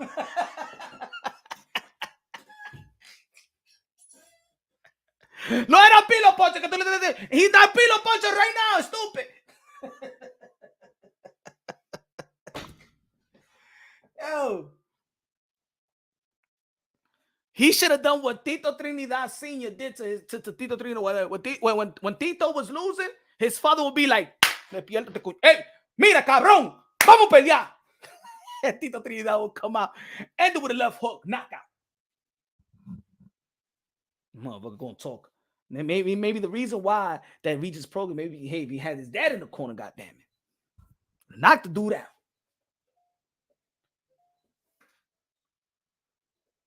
Man, no adjustments, no nothing. Nothing. No adjustments, no nothing. He couldn't do nothing in that arena to close the gap. Pause.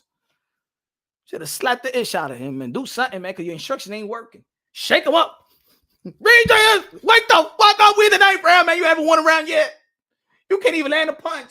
Hey, yo, Regis Prograis can't even land a punch in his elbow. Nothing.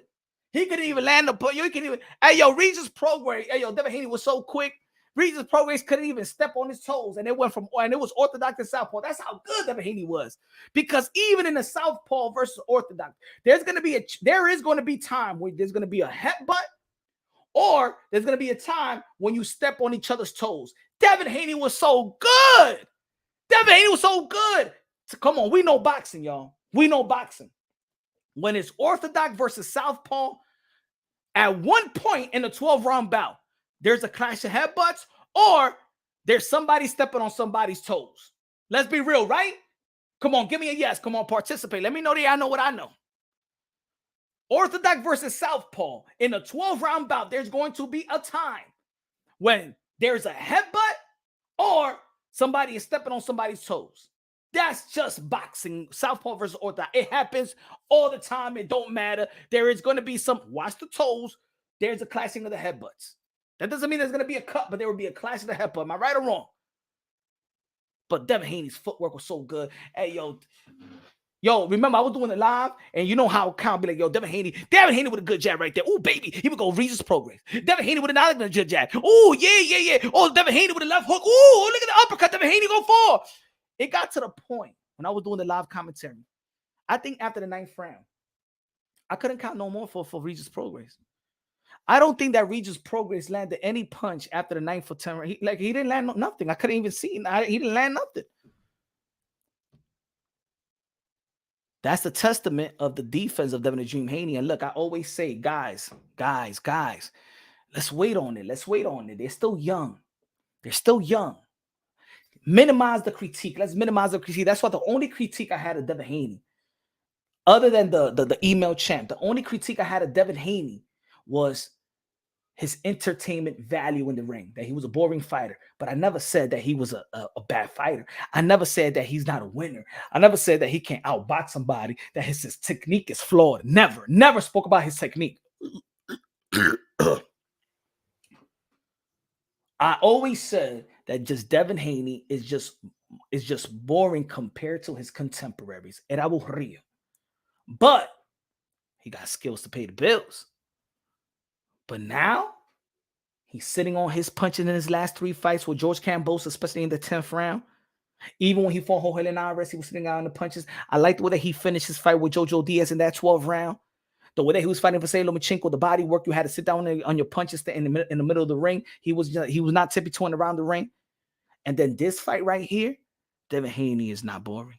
No, Devin Haney is not boring. No, Devin Haney is not boring. Devin Haney is exciting now.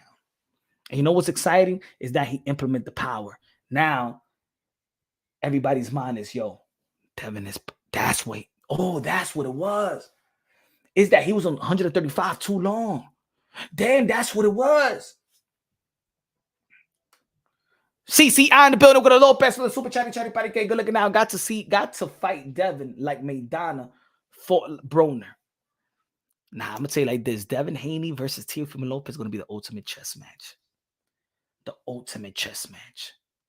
They sparred twice. The first one was good. The second one, I know that Teofimo Lopez did his thing versus Devin Haney, hurt him, and that's why the Teos and the Haneys, the fathers, there was promises that let's not ever talk about the sparring, especially the second one, because Teo did his thing, but sparring is sparring. But all I'm trying to say is that Teo knows Haney and Haney knows Teo. That's going to be if they were to fight right now, Super Bowl, but of course, Devin Haney needs some rest. But if it was a fight soon with the performance of Teo and the performance of Devin Haney, it would do more. I don't give a damn what y'all say. It would do more than Tank and Ryan. Let's go, baby. It would do more than Tank and Ryan. Let's go. I ain't gonna be pumping that ish no more. Yeah. I like Tank's skill set. But no, Devin Haney and Teofimo Lopez does 1.3 million. 1.3. Pay-per-view. 1.3 million, baby. 1.3 million, baby. Mira, they said no. You don't want it, right? Life and Logic. You don't want that, right? Because you want your beloved Tank Davis to just do better pay-per-view numbers than them. Huh? Life and Logic. Haney and Teo, 1.3 million. Got it here. I agree with you, mate. Too many people criticize fathers not being there for their sons, but when they do, they still get criticized. Exactly. That's why Timothy Bradley, my brother, needs to apologize, because because of Timothy Bradley's quotes and saying that fathers should be banned from the sport of boxing does a great disservice to our community, to the way that people think, and the way that people view father and son collabs. This fool had the nerve to say it just needs to be banned. Ban yourself. Matter of fact, ban Timothy Bradley from the Hall of Fame. Timothy Bradley getting into the Hall of Fame, a bunch of people that not deserving going to get into the Hall of Fame. He don't deserve it. Just for that comment. Yeah. I just don't respect Timothy Bradley with that comment. Until he gives these fathers an apology. I want him to give Teofimo Lopez Sr., Bill Haney, Mr. Inoue. Look at the greatness of Inoue. Look what his father has done. Shout out to Mr. Inoue. Haney cherry-picked, old, washed up Regis. Wow. DJ player hater. DJ Player Hater is going to say Haney cherry picked old washed up Regis. See, folks, people that think like DJ Player Hater, man, you guys are something else. You guys are something else. You guys y'all not boxing fans. You're not boxing fans. What y'all are is YTBC narrative pushing fans. Y'all don't follow boxing like that. He cherry picked old washed up Regis.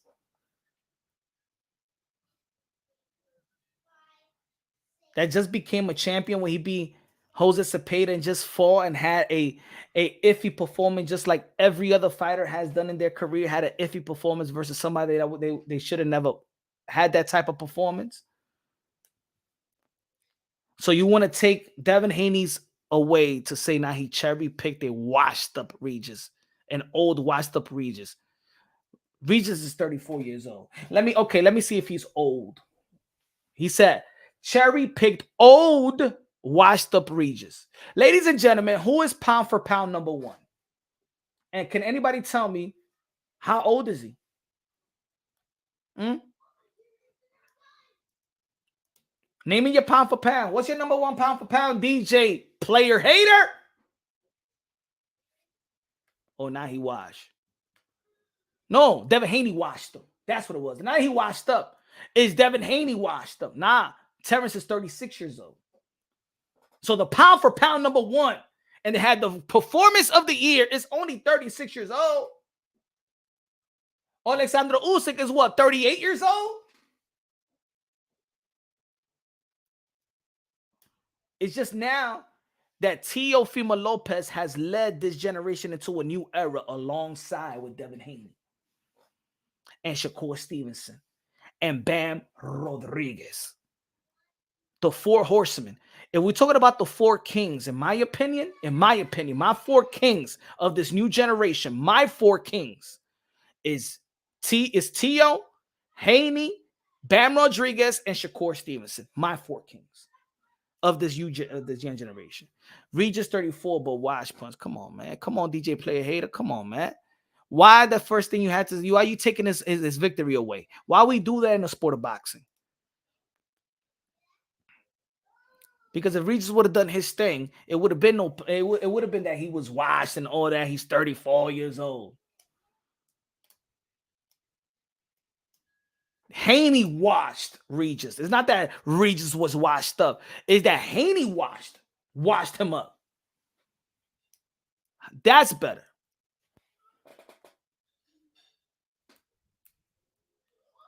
He said Bam has not done enough. Bam Rodriguez is 23-year-old. Be Cuadras, and Rumfaside that beat Juan Francisco Estrada. Already a 2-division world champion, my brother. Punch Perfect TV is a 2-division world champion, just like Devin Haney, and just like Teofimo Lopez, 2-division world champion, and beat Cuadras, and beat Rumfaside, and about to beat Sonny Edwards, and just broke his jaw early this year. Es un monstruo. Bam Rodriguez, un monstruo, my friend. If he beat Sonny Edwards, bro, yo, he's part of the four kings of this generation. Yes, Teo, Haney, Shakur, and Bam Rodriguez. But you know what? I keep forgetting this though, because he just looked older than what he is. But David Benavidez is only 26-year-old as well. The thing is, sometimes when I look at David Benavidez, he looks so old. You know what I'm saying? He looked older than, like, we never, like, when we talk about young fighters, we always be like Teo, Haney, Shakur, Bam. But David Benavidez is only 26-year-old, man. We just don't look at him as a young fighter because he don't look young. He look like Fernandito Villalona's son. Teo been leading. Inactivity makes him follow, though. His inactivity, good looking at with a $2 super chat. He said the inactivity makes him follow, though. Follow who? You mean that Tio is not the leader because inactivity now makes him the follower of the leader. At the end of the day, Ron, Teofimo Lopez is the lineal champion at 140. So as much as I love the performance of Devin the Dream Haney, and I feel like Devin Haney is the second best at 140. Devin Haney is always a step slower than Teofimo Lopez. Now, if Tio didn't fight Josh Taylor, and it would have been, you know what I'm saying, Tio is just a step. He's just a step ahead. He's the guy that makes everybody else comfortable to dare to be great. That's Teofimo Lopez. That's why I always called him the leader of this generation, the commander-in-chief, because he's the leader. He's the leader. And I said this before anything. Whatever anybody else does in 140, they have to go through Tio. Just like in 135, you have to go through Tio. After that Lomachenko, you had to go through Tio. In 140 now, you want to be the best, you have to go through Tio. The list has to be appropriate. The respect has to be appropriate. Yeah, we could say Teofimo Lopez and Devin Haney, or Teofimo Lopez A1, Devin Haney A2. Is the best fighting the best. Is the most accomplished of this young generation, Teofimo Lopez and Devin the Dream Haney. Everybody else comes in third and fourth and whatever. Nothing is above Tio, and nothing is above Devin Haney outside of Tio. Teofimo has more power, but Devin Haney has better feet. Do you agree with that? I could agree. I could agree with that. I just feel like, they both have different type of styles. We seen Teofimo Lopez on the back foot. We seen Devin Haney off the back foot. We've seen the display of power of Teofimo Lopez when he's approaching it. We've seen Teofimo Lopez in his IQ, and we see Devin Haney's IQ. I love the way they both pivot in the middle of the ring and stuff like that. I like their defense. I like their reflex. I think that Devin Haney showed more of the defense responsibilities, in my opinion. But I think that Teofimo Lopez is a better counter puncher. I think that Teofimo Lopez is more of I think he's a more accurate power puncher. But I think that Devin Haney is also an accurate jabber. You know what I'm saying? I think that both guys are accurate. I think they don't waste punches. I think they both growing as fighters, and that's the beauty of it. That think about it, that Devin Haney is 25 years old and Teofimo Lopez is 26 years old, and I believe that when you're in your prime, I believe they're heading into their prime. They're walking into their prime, but the scary part is they're not even in their prime yet. Because I always said that your prime years in the sport of boxing is when your intellect and your physical ability is coexisting at the highest level. And I always say that 27 and 32, 27 to 32. 27 to 31 for me is where you at your best in terms of intellectually and stuff like that. You're still in your prime at 30. You could be, look, Bud Crawford is still in his prime. But when your physical ability and your intellect, think about it, your physical ability and your intellect is coexisting at the highest level. I always felt is that 27, 32, maybe 33, right there in boxing. That's why I be at your best. As your peak prime. Now, you could be like Canelo Alvarez. He's heading to the back end of his prime. Bud Crawford, he's in the back end of his prime. Teofimo Lopez and Devin the Dream Haney, they're walking into their prime, meaning they're not in their prime yet, that their next fight is their prime. For me, their next fight is their prime. Tycho TV said 31 is the limit and Regis 35 in January. No. I said the peak prime.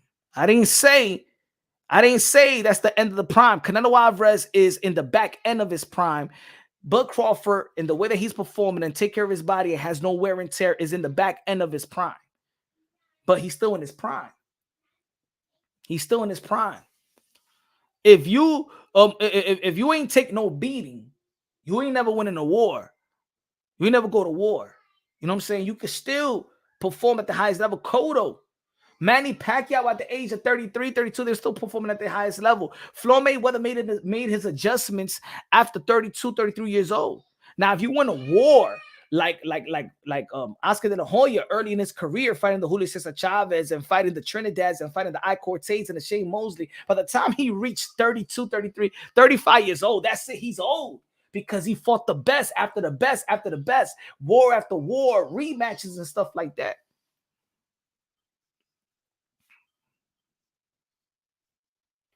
Look at this. Look at DJ Player Hater. Look at DJ Player Hater, folks.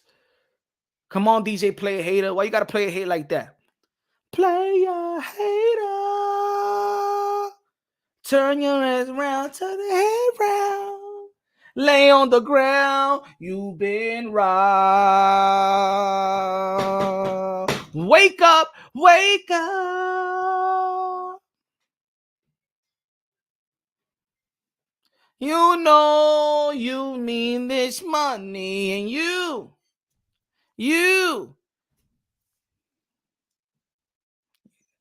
player hater. You a DJ Player Hater, bro. Regis, watch, bro. You can't give Haney credit for this W. Wow, man. Come on, man. Come on, man. Come on, man. We can't have fans like this in the sport of boxing. Joe Biden, why you did that to our community? Why you did this? That's how I feel about DJ Player Hater. That's how I feel about your quote. Joe Biden, I remember several years ago, he sent over crack pipes and stuff like that to the community. And I hope you ain't taking none of it. That comment is as worse as Floyd Mayweather Sr.'s haircut. That comment, DJ Player Hater, is as bad as Floyd Mayweather Sr.'s comment.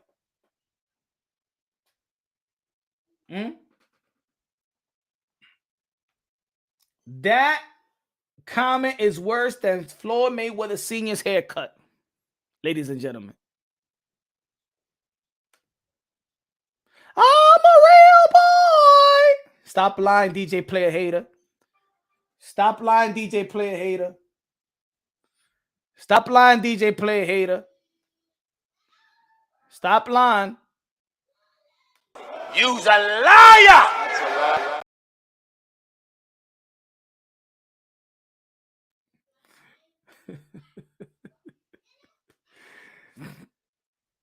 Gonna say he's washed up.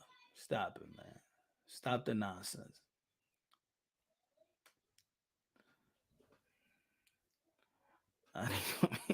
Before Haney and Reggie fought, he was not washed. Facts. Pastor Gino the GOAT. Word in facts, he's the worst president. That fight was set at 50-50, not Regis washed. Come on, Player Hater. Stop it. Stop it. Stop hating on Haney, man. Stop it. It's not good for you. It is not good for you.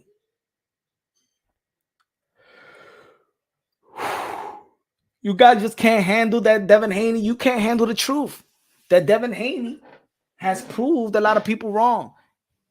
And it even proved me wrong a little bit too. That has humbled me as well. And I'm good with that. I'm proud of that. You know what I'm saying? But some of y'all that's not giving Devin Haney the credit right now, y'all just can't handle the truth. He's the truth. He's the truth. Y'all can't handle the truth. You can't handle the truth. And Haney showed out, did his thing at the elite level at 140, where people were the only question for Devin Haney is, does his power transition into the 140-pound division? And he displayed that power very, very early and took that narrative out of all his hecklers, criticism, and all that stuff. He got power now. And now you know how important it is not to suffer in that weight in a particular weight division. Because think about it, Devin Haney, guys like Teofimo Lopez and Devin Haney. Think about it. I'm gonna say it like this. This how much that Devin Haney was suffering making weight. And I even have the receipts. So I even told the Bill, I'm like, yo, y'all don't need to fight Lomachenko. Y'all don't need to fight Lomachenko. Go up to the 140-pound division already. You got nothing to prove at 135. I told them. I said it. It's all in my portfolio. I said it right here. Devin Haney don't have nothing to prove to say Lomachenko. You know, he shouldn't suffer for Loma, but he still suffered. You know why? Because what Devin Haney did was, like I said yesterday, Devin Haney humbled. Devin Haney rewrote the wrong. Devin Haney fixed the garbage of the WBC. Let's go at it again. If y'all did that, y'all didn't tune in yesterday. Devin Haney took care of the WBC's dirty work. The franchise he threw in the garbage. The franchise that was a cancer to the sport of boxing. The WBC franchise. Devin Haney threw that in the garbage when he beat George Kambosos. Devin Haney went to Australia and did Teofimo Lopez dirty work in beating George Kambosos because George Kambosos was not supposed to defeat Teofimo Lopez. In the end of the day, I know he was not supposed to be in the ring, but once you get inside the ring, there's no more excuses. Devin Haney took care of the dirty work and became a lightweight undisputed. Then Devin Haney did what, to be honest, in my opinion, he should have never done, but he did. He wanted to fight Vasily Lomachenko to erase the narrative on when they both got elevated, because in the end of the day, Devin Haney got criticized because he was an elevated champion that never earned it, and the expense of Vasily Lomachenko.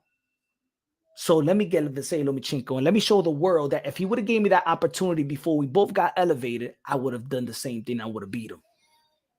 I would have won. So Devin Haney thought about his legacy and said, you know what? I'm going to fix that wrong. And I'm going to show the world that if he would have gave me the opportunity before we got elevated, he went out there to fight Teofimo Lopez, I would have earned my WBC and not be elevated and given. And all these criticisms that y'all gave me with the email champion, the paper champion, never would have occurred. But I got to fix the wrong to make it right. And he fought Vasily Lomachenko. Beat Vasily Lomachenko, which people felt like it was controversy. At the end of the day, in his resume, it says that Devin Haney beat Vasily Lomachenko, and that's all it matters, that all it counts. He beat Vasily Lomachenko. And then he moved up. Could have fought anybody. Could have fought anybody right now. Could have dropped the belts like he did and could have fought anybody at 140 from rank number 1 to rank number 30. And would have done the same thing, have a homecoming fight. And would have picked anybody. And look, when people have a homecoming fight, let me tell you like this. When fighters have a homecoming fight, in the history of the sport of boxing, they usually pick an easy fight to give back to their fan base, and put on a show. They pick an easy fight. Julio Cesar Chavez Sr. did not fight Oscar de la Hoya out there in Mexico so people could see him. It would be 120,000 people looking on. Canelo Alvarez didn't say, David Benavidez, 2 Mexicans, let's go to Mexico and pack that stadium. No, he picked John Ryder. Very safe. So when the people of Mexico see Canelo Alvarez, he's gonna put on a show because they matched a fighter that's gonna make Canelo Alvarez look great. Even though that John Ryder did put up a fight, but Canelo Alvarez, that was a great fight for the Mexican people, but he know why he picked John Ryder and not David Benavidez. J. Rock Williams, Jason Rosario, Philadelphia, and he lost, but they know that Jason Rosario was supposed to be easy work for him, right? Devin Haney could have picked anybody to fight in San Francisco, and he fought Regis Prograis. Dare to be great, and became a 2-division champion at the age of 25. Good looking out with a $5 super chat. Ron said, Haney proved he has power. Correct. Prograis didn't go for broke to avoid getting KO'd. Haney's chin is still questionable, though. To be honest, I think he got a good chin. He got hit by Jojo Diaz. He got hit by Jorge Linares. And guess what? When he got hit, he stood up. He didn't fall. And then he knew how to survive the next round like a real G. Like a real veteran. He knew how to survive. There's fighters out there that don't know how to survive, don't know how to clinch, don't know how to use their footwork or nothing. Linares, who's supposed to be a veteran, should have got him out when he had him hurt. But he couldn't because Devin Haney knew how to survive. And he got a chin. He could take a punch. I seen him take a punch. He could take a punch. He took a punch from Vasily Lomachenko. He took a punch from Jorge Linares. He took a punch from Jojo Diaz. He could take a punch. So it's not a question anymore. he could take a punch because who else is gonna question it? Well, he needs to fight Devin. Does Devin Haney need to get flushed with an open shot and boom, and then just hit me right here so I could tell the whole world that I could take a shot? No, he took his shots. Good looking out, Ron. I don't think it's questionable, but good looking out. I don't think it's questionable. I think he got a good chin.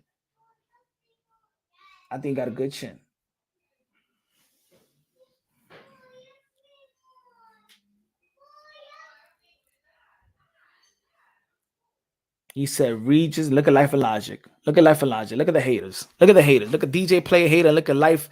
Life got no lot. Life got no lot. Not logic. Look at DJ Player hater and Life got no knowledge. Say, Regis versus Haney was a joke. You guys, man, for real, man. What's good? He said, Punch on gives credit, period. Facts, man. I'm gonna give credit where credit is due. That's why I don't need, and that's why I don't need to be like these other channels and follow a narrative and follow something else and get bribed by people in this industry to say something to spin a narrative and stuff like that. No, because I'm gonna keep it real at the end of the day. The only thing I had wrong with Devin Haney is when he asked for the belt back, when he sent an email and requested the WBC to give him his belt and give him the belt that he never earned. And I said, damn, that's an email champion. And I said in the video, and it's still up to this day. It's still up. He said, drop that in the garbage. You don't need that, Devin Haney. It's gonna be inevitable. I gotta play that video for the people. So I could understand that my criticism was not hate. I gotta understand that my criticism was not hate.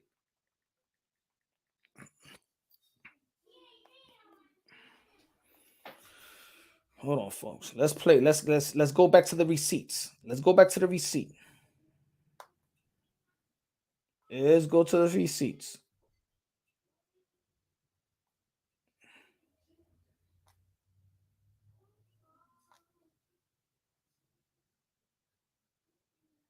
Let me see the Let's see. Strip. No.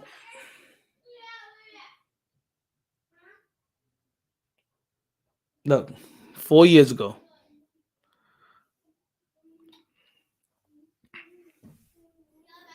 Devin Haney, new crown, paper champion. Vasily Lomachenko upgraded to franchise champ. October 24th, 2019. I did it right there when it was the WBC convention. Look what I said. Let's see. Hold on, I want to put.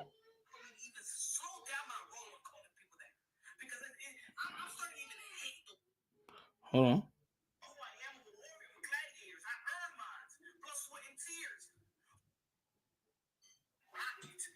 You throw that belt, you throw the garbage, because you better than that.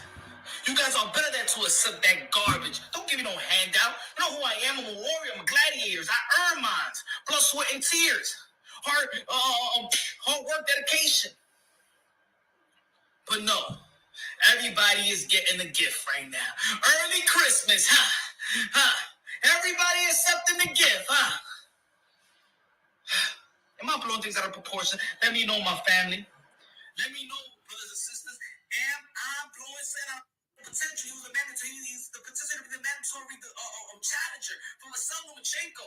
And you shouldn't have given no type of reason to elevate Lomachenko as a franchise champion. For what? Talk to me. For what? I've been having the same passion, baby.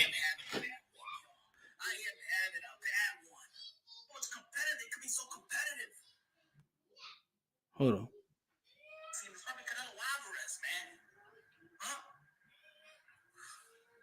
There's more. There's the football from the world. He's elevated, y'all. He's gonna fight probably the winner of Teofimo Lopez and Richard Prograis. That's gonna be a good matchup. Go watch it. How would you feel if right there in the midst and they would give Teofimo Lopez anyway, let me know about I don't know what's going on, man. WC, come on, man. You're going from the most prestige to the IBO or something. What was going on, man? Why are y'all doing this to the sport of boxing? What is the point?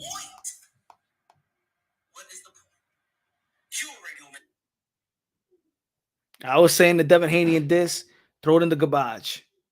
They said that I was Devin Haney hater. Look at this. Look at this.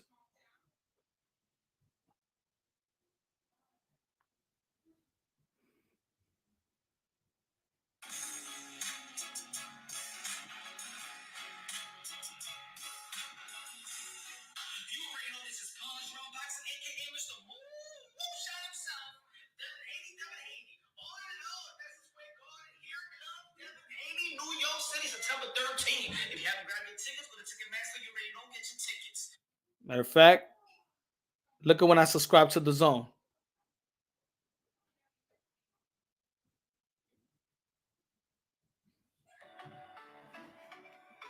Look when I subscribe to the Zone.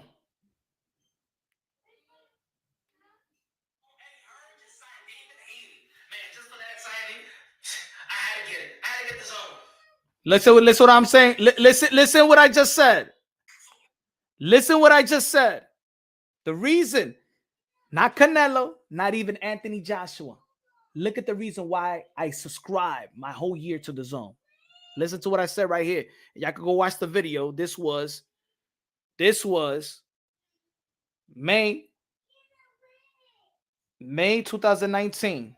Check it out.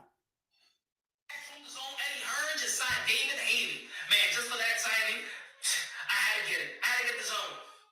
Yep, I signed up for the year subscription. Oh, yeah. They doing what they're supposed to do, man. They got all the fighters. I love the roster. I love the Anthony Joshua, the Canelo, the Triple G, the Farmer, the Ryan Garcia, the Devin Haney. Oh, man, come on. They got it all. What made me subscribe to the Zone, the yearly subscription? I said, Diablo, toma mi dinero, toma la funda, ya. When they signed Devin Haney. See, people thought I was a Devin Haney hater. I'm just a Devin Haney realist. I never was a Devin Haney hater. I was a Devin Haney realist. I said, Devin Haney, drop that belt. Don't parade that belt that you've been given, because you have the ability. It's inevitable you're going to become a world champion. When you become a world champion, you don't want that feeling to be taken away from you. Look at when he beat George Kambosos. When he beat George Kambosos, Devin Haney didn't celebrate like he first won that championship. You know why? Because he already have it in his mind that he's already a champion. See, Devin Haney, I said, yo, they robbing that feeling from you. You remember when Floyd Mayweather became a champion? Yeah, I remember the first when he became a champion versus Hernandez. When he cried, when he shed a tear. You remember that feeling? Look at Espinosa. That just beat Robisi Ramirez. Everything that you worked for, and then you become a champion. That's a feeling nobody could take away from you, bro. And I felt that they robbed that from Devin Haney. And that's why I said Devin Haney in that video, the first, and the October 23rd, October 24th, in the WBC convention, I said, Devin Haney, drop that belt. Because you're going to get criticism. You're going to get critique. You're going to get critique when you don't need to be critiqued. You're young enough, man. You're only 21 years old, brother.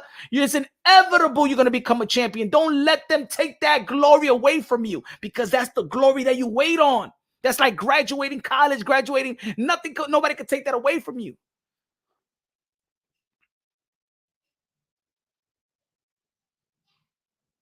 And I said, drop that.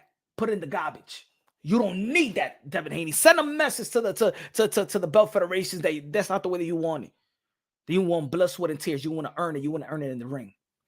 And that's why I was like, damn, I can't rock with that. But I respected Devin Haney. But I couldn't give him the type of respect that I gave that Teofimo Lopez got in the ring like Richard Comey. That Teofimo Lopez got in and was about to fight Richard Comey in that December. Remember, that was before. Was gonna fight Richard. I can't get it. And I can't give him credit like Teofimo Lopez when he earned it, knocked out Richard Comey. That's a real champion at that time.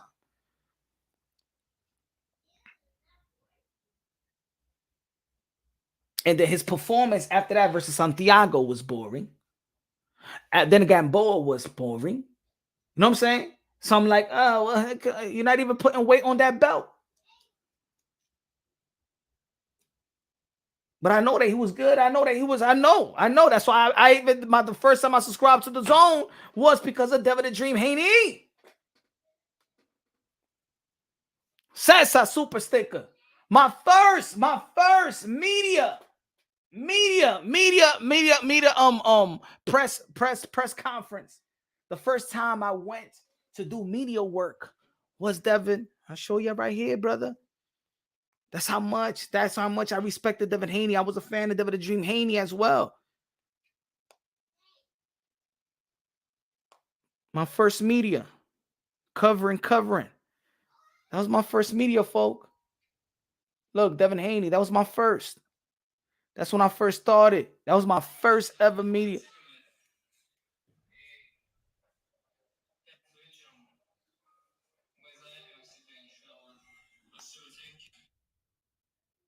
Take it back.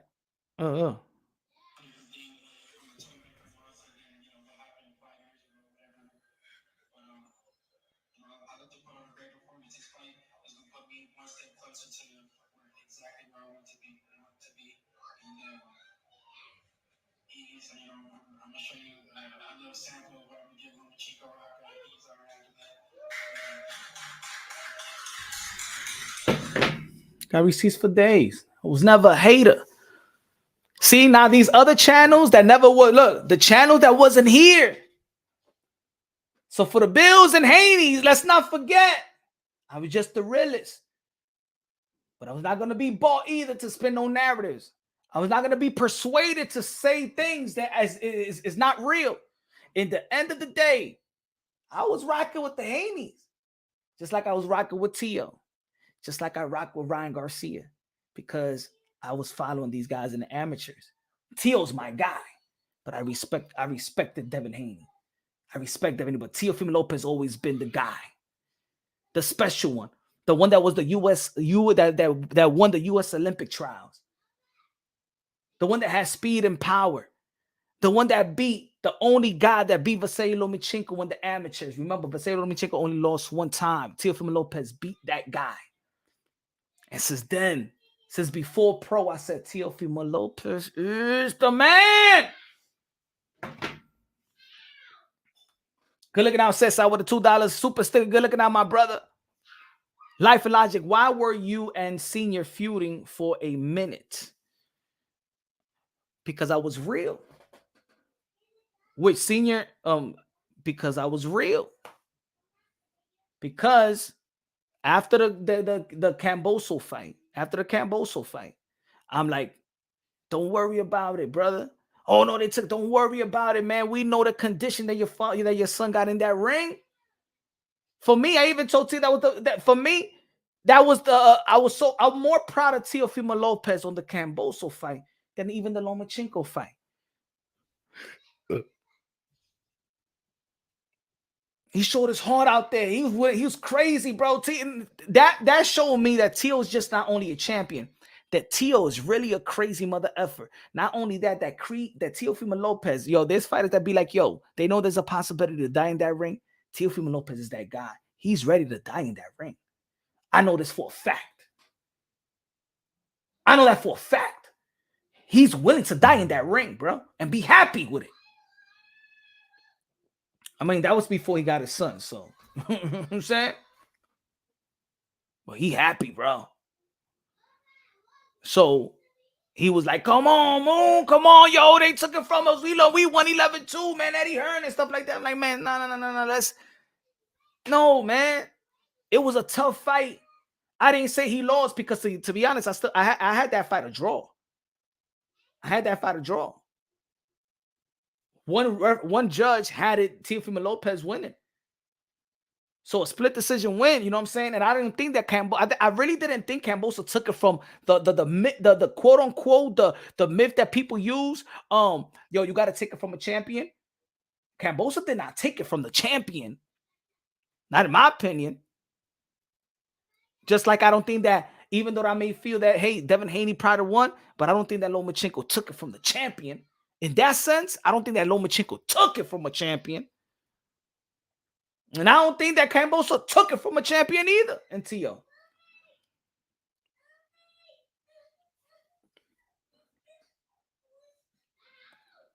The reason why we're cool, me and Tio Senior, is because he know I'm a real one. That I'm not no yes man. That I could give my opinion, and whether he could disagree with my opinion, we're still cool. And that's why I'm cool with Senior. That's why we're cool. Because yo, me and Senior could be like, come on, Moon, you know, Moon, and I'm like, yo, but Senior, yo, Tio, yo, Junior, but then he'll be like, yo, I know you right. I know you right about that. But this, and that. And we cool. Maybe it's a New York thing. See, New York, let me tell you like this about New York, people. New York, we could go back and forth and we could like debate real loud. And everybody think that we fight. Like if you see me and my brother debate, you would think that we're about to fight.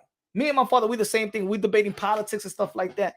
But New York, we always, that's the barbershop type of conversations and stuff like that. Like we be debating, we be arguing about sports, and then we act like it ain't nothing. Like we act like, then we laugh. And that's me and Tio Senior. Like we could laugh, we could debate and stuff like that, and don't take nothing personal. He's had to go say, yo, I'm behind a bit in the live and just saw that Tyson Fury ballerina clip.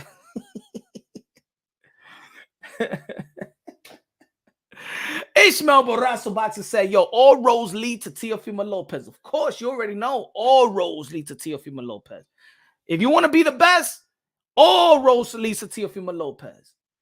You could go fight Subriel Matias. You could go fight Devin Haney. You could go fight Jose Ramirez. You could go fight Gary Antoine. You could go fight. You want to be the best. You want to be the king. You want to be the linear. You want to be the best, the man. You got to go through Tio. You have to go through Tio. Tio did the thing. He did it. And I don't want to hear about, but yo, they could fight Subriel Matias. Let me tell you like this. If y'all didn't know, Teofimo Lopez had a hand injury right before going to camp with Josh Taylor. And they could have pushed the fight to July. And guess what? Teofimo Lopez was not clear to even spar during camp. Close to 4 weeks, that's when he started sparring because he was not even clear to spar. So I don't want to hear this excuse about Subriel Matias because Teofimo Lopez, when he had the opportunity to become the man again, right after hand surgery, and was not clear to spar until 5 to 4 weeks right before the fight, he took the fight. Because if he didn't take the fight, he didn't know when he was going to be an opportunity to become the man. If y'all didn't know, hey, if y'all was a member of the Punch Drunk Boxing, y'all would know the info. That's why I say Teofimo Lopez is a damn dog. He's an animal, bro. He's crazy, bro. Oh, no, Punch. But Subriel Matias, you saw his hand. Yeah, I saw Tio's hand too. And he went into camp and said yes to the fight. And they could have had it in July. No, they said June. All right, let's go, baby. And matter of fact, he sent the offer. David McWaters, the team from Lopez team, sent the offer to Josh Taylor. Just like he sent Subriel Matias. But guess what? Josh Taylor answered the bell. Subriel Matias says, I'm not ready. I'm sorry, I'm not ready. Don't want to hear that hand shit. I don't want to hear it. Now when it comes to Teofimo Lopez, talk to me some other fighter. When you talk about some injuries and hands and health and it's nothing, because I remember when Teofimo Lopez was unhealthy. And I was there and I told y'all mother effers, y'all still ran with and y'all still didn't want to hear it. Y'all still didn't care. Y'all still didn't want to hear it. Y'all didn't give a damn if the man was going to die that ring. Y'all didn't give a fuck. So I don't give a fuck about nobody's health when it comes to Teofimo Lopez. Don't talk to me about nobody's health when it comes to the same sentence as Teofimo Lopez, because ain't none of y'all motherfuckers care, even with 3 doctors in New York City said his condition, and none of y'all cared. No excuses, right? No excuses. We don't care. No excuses. Well, no excuses for El Boricua Montro, and Puerto Rico that I like and I respect a lot. But you know what? No excuses when it comes to Teofimo Lopez, because Teofimo Lopez is the type to go in there when he's not healthy, go in there when he got a fucked up hand, go in there. And matter of fact, he had another surgery right after the Lomachenko. And what people was talking about, but Punch, what about Lomachenko's surgery? What about Lomachenko's surgery? Do you know that Teofimo Lopez had surgery too right after the fight, you dummy? But y'all didn't give a damn about T.O. And now y'all want me to give a damn about some other fighter. In the expense of T.O.? No. It ain't gonna happen, bro. It ain't gonna happen. It ain't gonna happen. Give me a second, bro. What about his hand surgery right after the George Camboso fight? Fuck.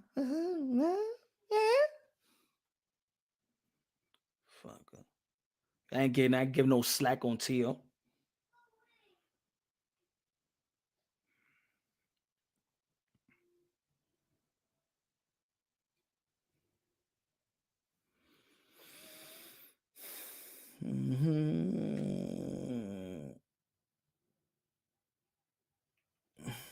Matias still a bad motherfucker. Yeah, he a bad motherfucker. Hell yeah. Subriel Matias is dangerous. He's a bad. Hey, yo, Shadow Ghost, he bad. He Michael Jackson bad. When it comes to Teofimo Lopez. When it comes to Teofimo Lopez, Subriel Matias is Tito. And Tito is Michael Jackson. Huh? Oh, yeah. Jackson 5 is bad. Give me the Jackson 5. Huh? You got T.O., you got Haney, you got Subriel Matias. You got, who else? Y'all want to put Ryan Garcia? Huh? Y'all want to put Rolly? Huh? That's the Jackson 5. Y'all want to add Randy? Let's add a 6. Let's add a 6 because Randy came in late. Pause. Randy, the little brother of Michael Jackson. Huh? Really the Jackson 6, but let's go. Teofimo Lopez is Michael Jackson. Teofimo Lopez is Michael Jackson.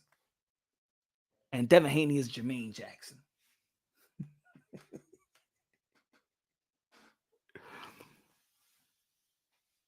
Thank you, Chuck. Thank you, Chuck. The unknown of details in boxing world will blow your mind. And that's why, yo, Chuck, I always used to tell the people, yo, y'all think that this YTBC, you think the YTBC shit is a lot of like chaos and drama? The behind the scenes in boxing is a whole different type of world, bro. It's a whole different type of world. And guess what? I'm in it and I see it. I know the fakes and I know the real ones. So when I tell you about that, Teofimo Lopez is a fucking monster and the man. And the guy's not afraid of nobody. And the man, when he calls somebody out, he's the one that's supplying contracts. His team is the one that gave Josh Taylor the contract. And his team is the one that says when Top Rank wanted Teofimo Lopez to wait after the pandemic to face Lomachenko, and Teofimo Lopez says, no, I want Loma now. Well, then you got to take this little chump chain. Let me get that. Let me get that.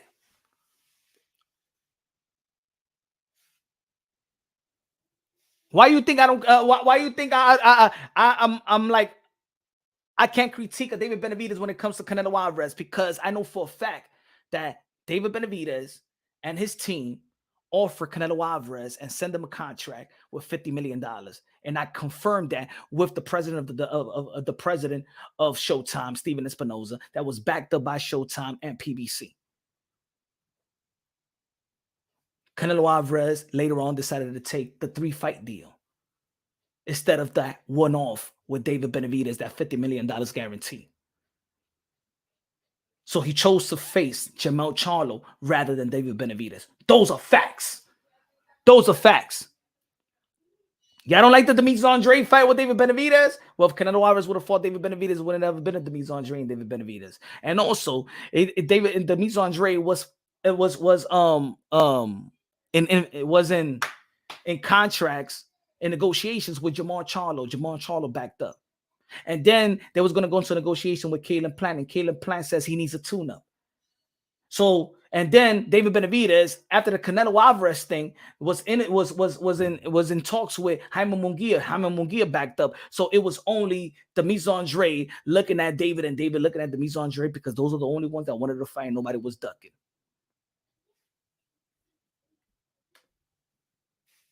And if I'm lying, all these boxing entities sue me. Sue me. They know. I ain't no BS nobody. And if anybody call me in the boxing industry a liar, I'm suing your ass for defamation of character. Tell me I'm lying. Go and say Mr. Punch Drunk Boxing, a.k.a. Eddie Gomez, was lying about the information I got. I'll sue you.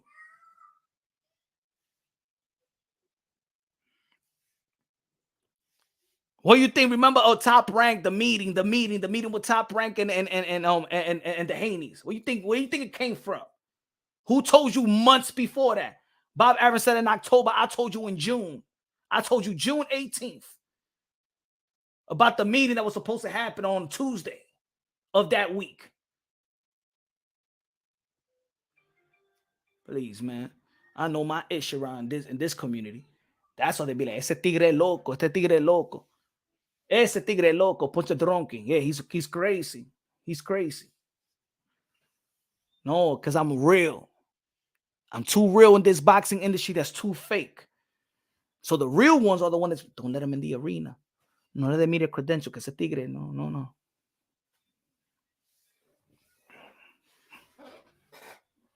Ah, man. I don't bullshit nobody. I'm not these channels. I don't bullshit y'all. You know what the difference between me and other channels is? That they could be talking crap about a fighter. They could be talking crap about a fighter, right? They could be talking crap about a fighter, but they don't go out there in the arena. They don't want to be media folk and then ask that question. You was talking ish. I chopped it up with Bill and Devin, right? In the press conference of Katie Taylor and Amanda Serrano. ¿Tú crees que yo me escondí? All the criticism I face. Oh, yeah. Yo, Punch. Yo, what's good, Punch? Damn, Punch, man. For real, man. You went, come on, Punch. No, and then I clarify whatever they feel. Yo, come on, Punch, but what happened? We got to, no. Don't worry, bro. I'm going to give you your props. And when you know that when I give you your props, it's coming straight from the heart. It's not no old because because you're starstrucking somebody. That's what these guys have done. Because I remember when Devin Haney was fighting Abdulev, I didn't see a bunch of channels parading around Devin Haney. I didn't see a bunch of channels parading around Devin Haney. I didn't see that. You know why? Because them other channels was doing narrative pushing for Deontay Wilder and Earl the True Spence.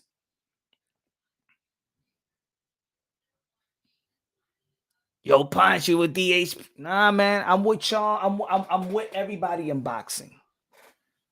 If y'all want to show me love, but I'm going to show you my love right back, and my love is the real love. It's real. It's real. That's why I said a long time ago, I said, yo, probably by the age of 31, 32, that Devin Haney might be the powerful man in the sport of boxing. Not only because of what he could do in the ring, it's because they're so ahead in the business of boxing. Bill Haney has done a wonderful job. I call him a trailblazer in this business of boxing. That ain't not even Jay-Z. Not even Jay-Z was successful in the business of boxing, and he a billionaire. Not even Mike Tyson promotion is successful in boxing. Not even Rock Nation was successful in boxing.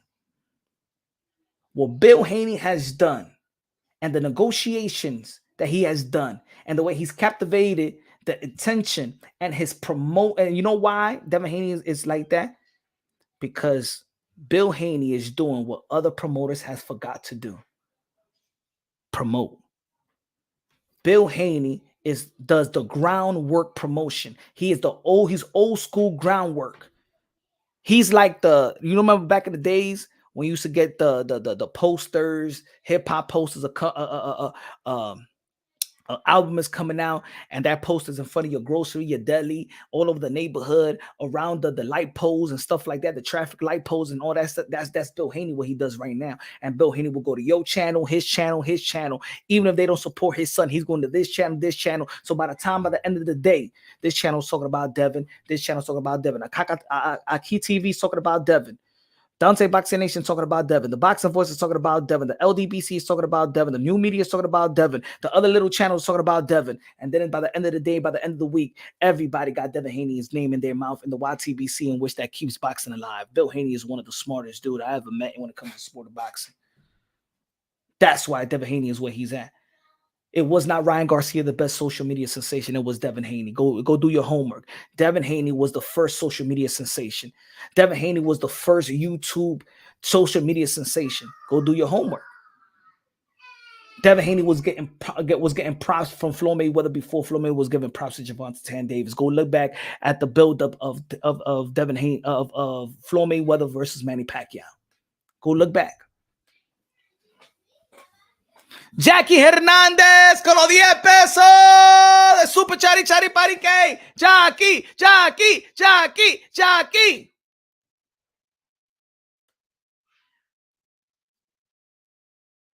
Devin Haney is so blessed to have a father like he's got. Yes, Devin Haney is blessed. Bill is blessed. Bill Haney's done a wonderful job and doing a wonderful job with his other kids as well. Good looking now, Jackie. I appreciate you. God bless you with a $10 super chat. Good looking now, Jackie. Appreciate you, mama. Reina de boxeo. Life and Lodge, punch remembers. I remember it all because I'm a real one. When you lying too much, that's when you forget, right?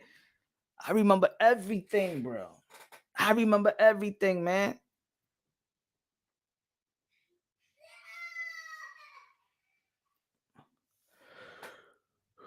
Low nose boxing. Mira, mira, me la deja la reina quieta, oíste, low nose boxing, oíste. Me deja la reina quieta, oíste. Oye, this ain't no flirt page around here, right? This is boxing page, low nose boxing. Vamos a me deja la reina quieta, oíste. Ever since that Jackie Hernandez said that she's single, ahí viene toda la gente, me la está molestando a la reina.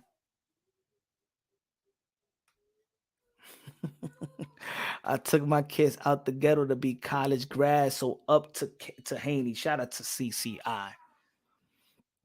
And then you know what? Sometimes we need to do CCI is go back into the ghetto, because that's another thing. People leave the ghetto, leave the kids, but we need to go back and save those kids in the ghetto. And I'm trying, hey, yo, ladies and gentlemen, I'm trying to do something special this upcoming year with a particular fighter that you all know. And hopefully it works out. Hopefully he comes to this side of the pond. And that's what I mean about, yo, I could just be like, yo, let's have an interview.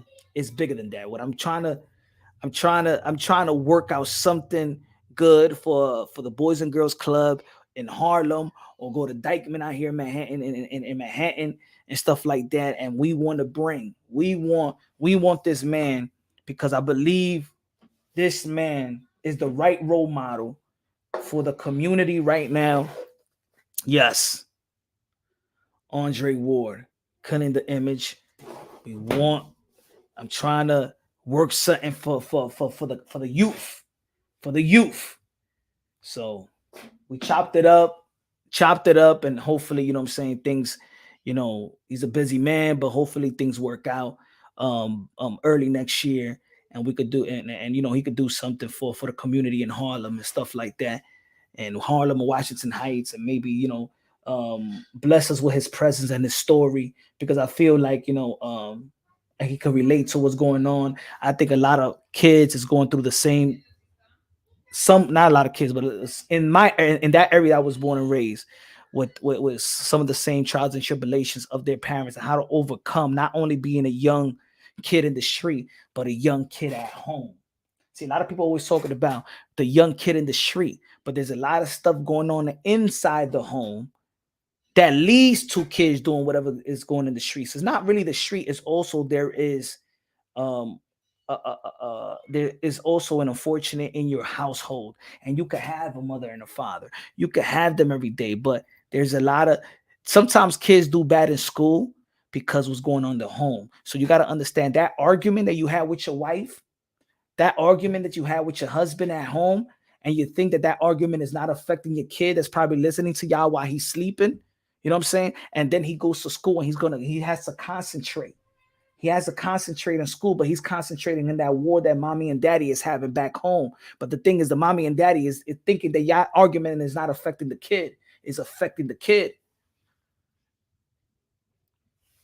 Central Ronnie said, I'm rocking with you. Punch Run Boxing, you have a real authentic person. Great dude. Good looking now, man. I appreciate you, my brother. Hey, man, All I could do is be me. You know what? You know what? I think as a human being, you become better when you just throw any ego you have. See, I don't got no ego. I don't care how I look. I don't care how people see how I try to sound. Mm-hmm. Oh, take the charge right there. Oh, it's right there. And these stickers, there's a lot more. I know.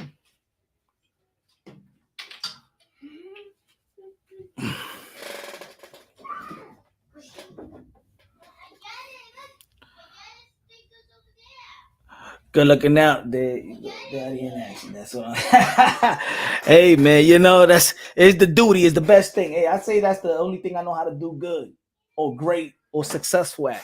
It's fatherhood. And that's why that comment. Look, I'm gonna tell you like this. I was a huge Floyd Mayweather pretty boy fan. When I actually stopped being a fan of Floyd Mayweather, not the fan of the boxing skills, but the character, is when he did is when he played his father in front of the whole world on that build up with Shane Mosley when he kicked his father out the gym. I didn't like that at all. I never disrespected my father. Even my father went through his child tribulation. I never raised my voice to my father. Never. My father could tell you himself. Never raised my voice to my father. I respect fatherhood. Around that time, that's when I became a father. And right there, I'm listening like, yo, if I put my son in a position like this and my father and my son ever talk to me like that, bro, I was like, that's when to be honest, that was the day that I was not a fan of Floyd Mayweather anymore. It's just like, nah, I didn't like it at all. Because at the end of the day, you could have edited that thing out. And the thing is, y'all just doing what Floyd Mayweather did is what Blueface and this baby mama doing right now. Why you give that to the world? Why you give that? You just gave back to the world that a son could go at his father like that, embarrass his father in front of the whole world. Y'all could have edited that. That was not live. Y'all could have edited that. But what did the production team did? What did Showtime, the production said? Yeah, let's give him that war between father and son. You know that they try to do that in this community. Y'all haven't peeped it, right? That's why my argument with a top ranked personnel, you know who you are. The argument that I had with them, right? The argument they had with me is why did you allow Teofimo Lopez to that interview that I had with him, the controversial statement that he made and stuff like that. I said, man, if he want to express himself the way that he want to express himself. And then I told them, I said, why do you capitalize off the negativity between father and son? Because I know Tio and I know his dad, and they always have a great relationship. They go everywhere together. They're like best friends.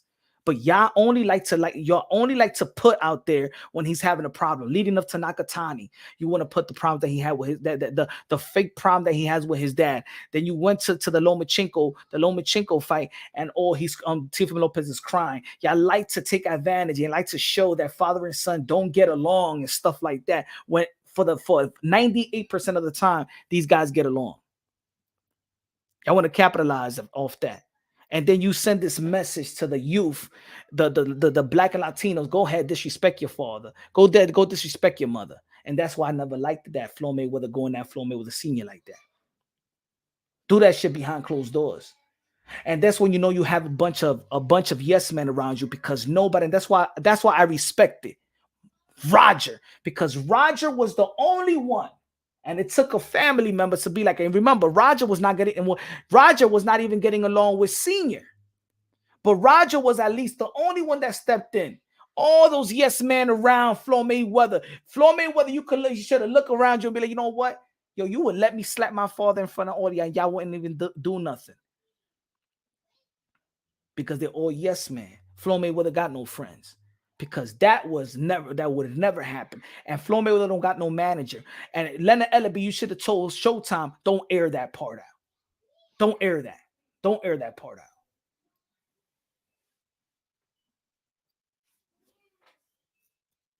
Don't air that part out. That's embarrassing. It's going to be playing for the rest of their lives.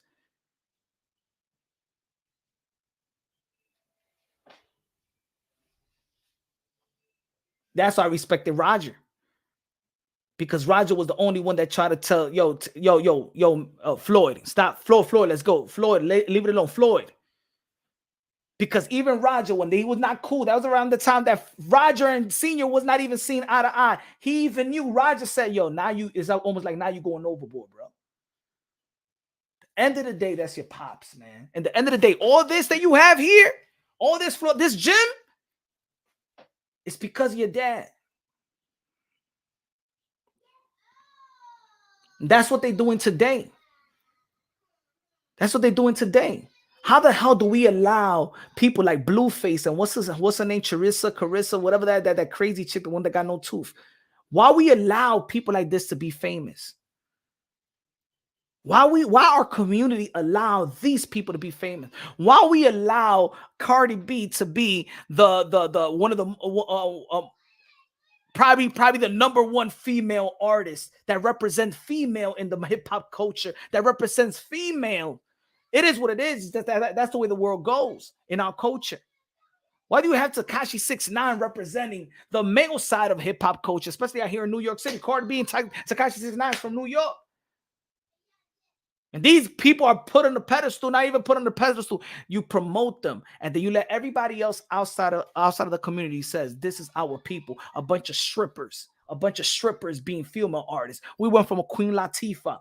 We went from Queen Latifah. We went from TLC. We went from respectable women. Damn, it was just one little Kim. Now we got 50 little Kims. Damn, just give me one little Kim. Just give me one is all right. Not all y'all little Kims now.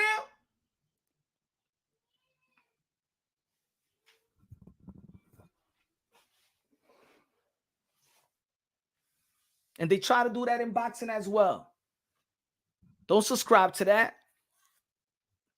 How many times you hear in the sport of boxing, hey, yo, Tio should fire his dad.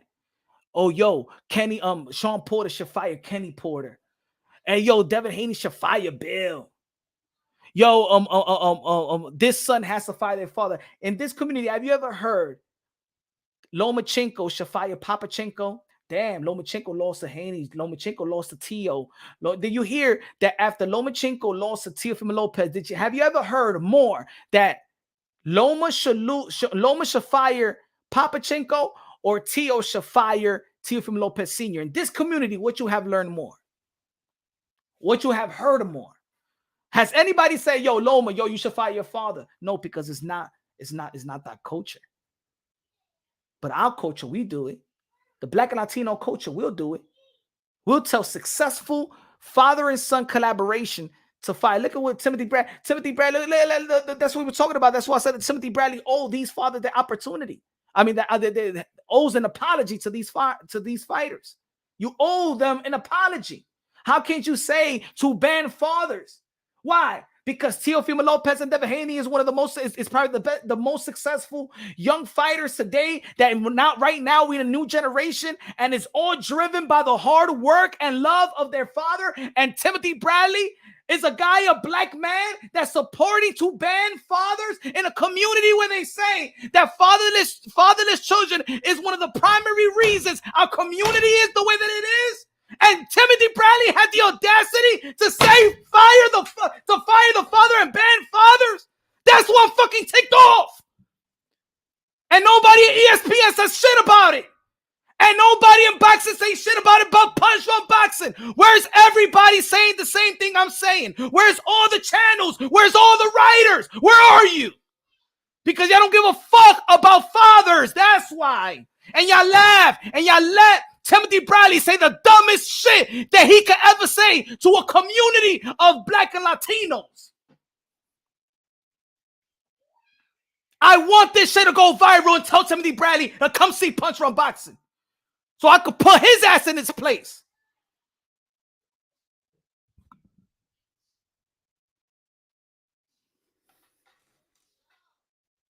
Take him off the Hall of Fame with comments like that. He's a cancer to the community. Yeah, I said it. Shit, if I hope anything ever go viral and anything that I do, I hope this is the shit that goes viral. But guess what, guys? It won't. You know who will go viral? If Timothy Bradley says, Tio should fire his father. Haney should fire his father. Inoue should fire. Yeah, you ever said that, Timothy Bradley? Have you ever said that? Or you mesmerized by Vasily Lomachenko and his dad, right? Look at Vasily Lomachenko and his dad. A great collaboration. Great father and son. Naoya Inoue. We're talking about two right now. Look at the title. The title is Who's Fighter of the Year? Devin Haney over Naoya Inoue. Naoya Inoue could become a 2-division undisputed world champion in 12 months. Who's in his corner, baby? His dad. Who's in Devin Haney's corner, baby? His dad. Who's the lineal champion 140? Who's in his corner? Teofimo Lopez, his dad. Look at Sean Porter. Sean Porter's doing commentator on The Zone, on Fox, on ESPN, on Triller. He did the Olympics, Sean Porter. He has molded, Kenny Porter has molded a responsible, a Christian, a God-fearing man in Sean Porter, one of the most respectable young men in the sport of boxing, one of the most hardworking men in the sport of boxing, thanks to Kenny Porter. But guys like Timothy Bradley says, ban that a father and son, hold on, let's put it again, God damn it. Sorry, God, que me estoy pasando ahora, pero tengo que decir esto. Hold on.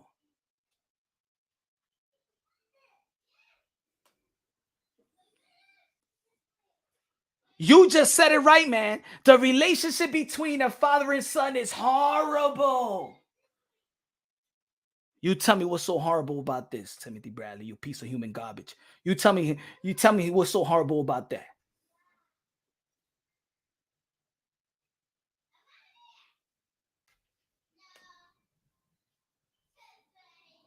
Give out an apology, bruh. Where's your apology, Timothy Bradley? I want his apology to these young men and these fathers. Jackie Hernandez con los 50 pesos de Super Chari Chari Parique. Excuse me, my people, man. I just get passionate about this, brother. It comes from the heart. I think I'll catch a heart attack one day.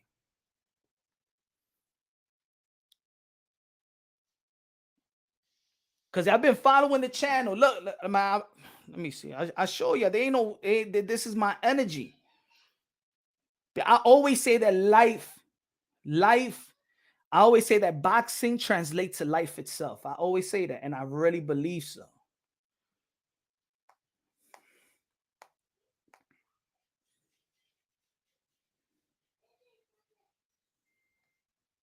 Let me pass on the go. Give me 1 second.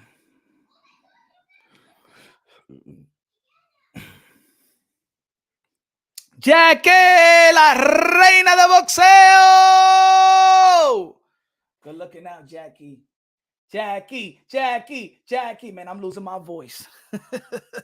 I'm losing my voice. Look, I still got to do more episodes. Sometimes I'll just be so busy, even with doing with the live, the family, and stuff like that.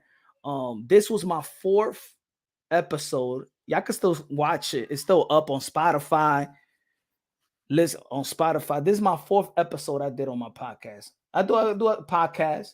If y'all don't know, Punch Your Unboxing Podcast, y'all can get on Spotify, iTunes. Fatherhood is prominent within the culture in the inner city in which fatherless children. Look what I did. That said April 30th, 2020. Only 30 within the culture in the inner city. This is what I said. Within the culture in the inner cities in which fatherless children and fatherless homes is prominent, boxing, in the other hand, is totally the opposite. Fatherhood is prominent in boxing. Boxing should be the #1 sport invested in those communities because regardless of the unfortunate different struggles in those communities, absent fathers is the #1 issue. This was I'm so passionate about. Outside this sport of boxing, fatherhood is my thing. Look, that's what I wrote. Within our culture in the city, in the inner cities in which fatherless children are fatherless homes, it's prominent. Boxing, in the other hand, is totally the opposite. Fatherhood is prominent in boxing. Boxing should be the #1 sport invested in those communities because regardless of the unfortunate different struggles in those communities, absent fathers is the #1 issue. And that's why I'm so ticked off and still ticked off until Timothy Bradley comes out and apologizes for his stupid ass comments. Apologize, brother. Because right now, you're sitting in the biggest sport and the largest sport and the most high traffic sport network in the world, ESPN. I wish it would have been just Andre Ward, and they would have kicked your ass out, and they would have let your ass go. But guess what? They keep a Timothy Bradley because he likes to do a little controversial type of statements like this. But they rather not pay Andre Ward, the man of God, the son of God. Why? Because he pushes God? Huh, ESPN? You rather get your Timothy Bradley that gives you little controversial statements about banned fathers instead of a guy that talks even good about his dad when his dad was going through it, and he's a missionary in churches and always wore the God, the son of God on his sleeve or out his sleeves.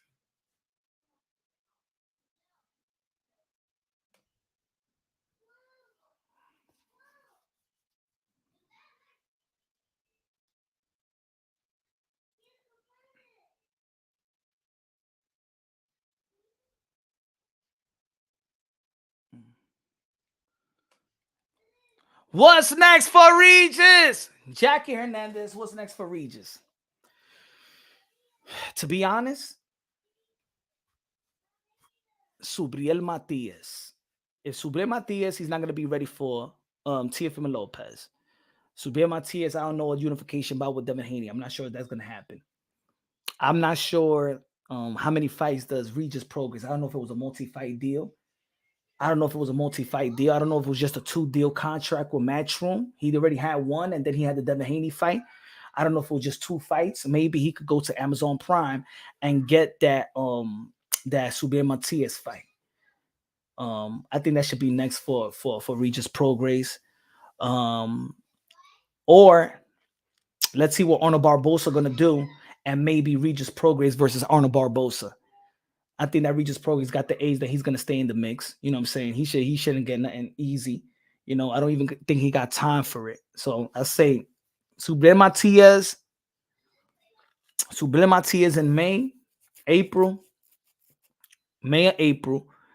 and or you know, Richardson Hitchens. Richardson Hitchens, I think it'll be a good fight. I think that's going to measure Richardson Hitchens with the way that Devin Haney did Regis Prograis. Richardson Hitchens in line could be the mandatory to Subriel Matias. If you can't get that fight, then Richardson Hitchens versus Regis Prograis, I think will be good because both of those guys are on the zone, and I think it'll be an easy fight to make. And then it'll be a good fight to measure Richardson Hitchens. Para la ofrenda, Punch. I love your energy, content, passion for boxing, and what you believe in. Support you. La música de Randy. Gracias, Randy, para los 20 pesos. Para los 20 pesos. And thank you. La reina de boxeo para los 50 pesos. A comprar un tenis nuevo. Let's go, Randy. La música de Randy.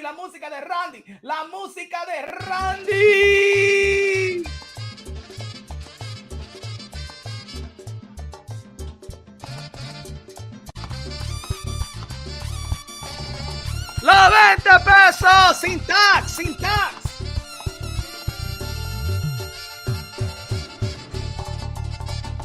DJ Camelo, Alex Sensation, págame la música, Yanketing. Good looking out, Randy, man. Appreciate you, Randy. Hitchens is going to fight Jack Catterall, though. That'd be a good fight as well. But I think that maybe Richardson Hitchens is now way more comfortable in fighting Regis Prograis because even Richardson Hitchens said that he wasn't comfortable last fight. He didn't want to take the risk So I don't think that Richardson Hitchens mentally is prepared for a power puncher, but maybe that he's seen Devin Haney do what he did. He feel like Devin Haney could do, if he feel like if Devin Haney could do it, he could do it.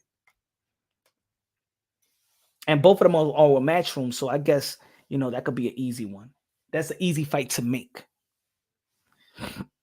I'm surprised. I'm surprised that Regis Prograis really got beaten up like that.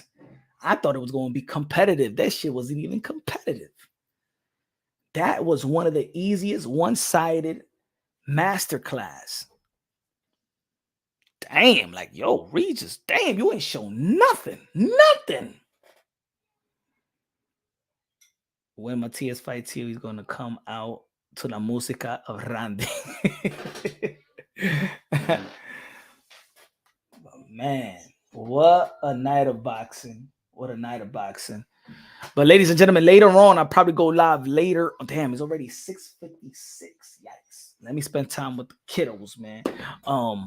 But I might go live again midnight. If we could get a special guest, I might go live 11:45 p.m. Eastern time. Tonight, I might go live again. I don't know. I'm see if I can work this interview out. 11:45 p.m. Eastern time. I might go live again tonight, or 12 right at midnight. I might go live again. Let me see if I can drop another video and stuff like that. Damn, let me see, man. Yo, man, I missed the fight, man, because I was so into this live. I missed the fight. Ah!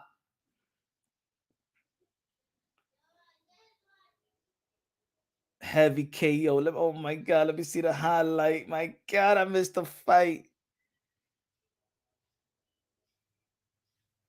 Hold on. Shout out to Ben Whitaker. Shout out to Ben Whitaker.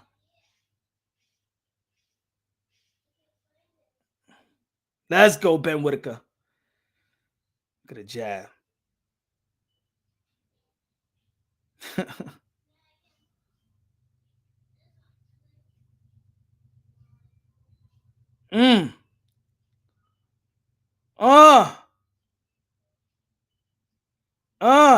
He dancing, man.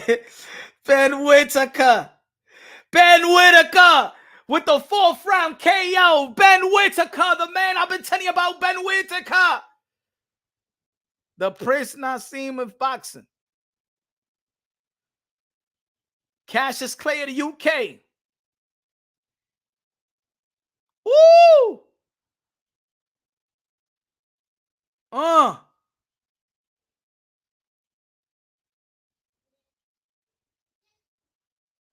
The Cassius Clay of the UK.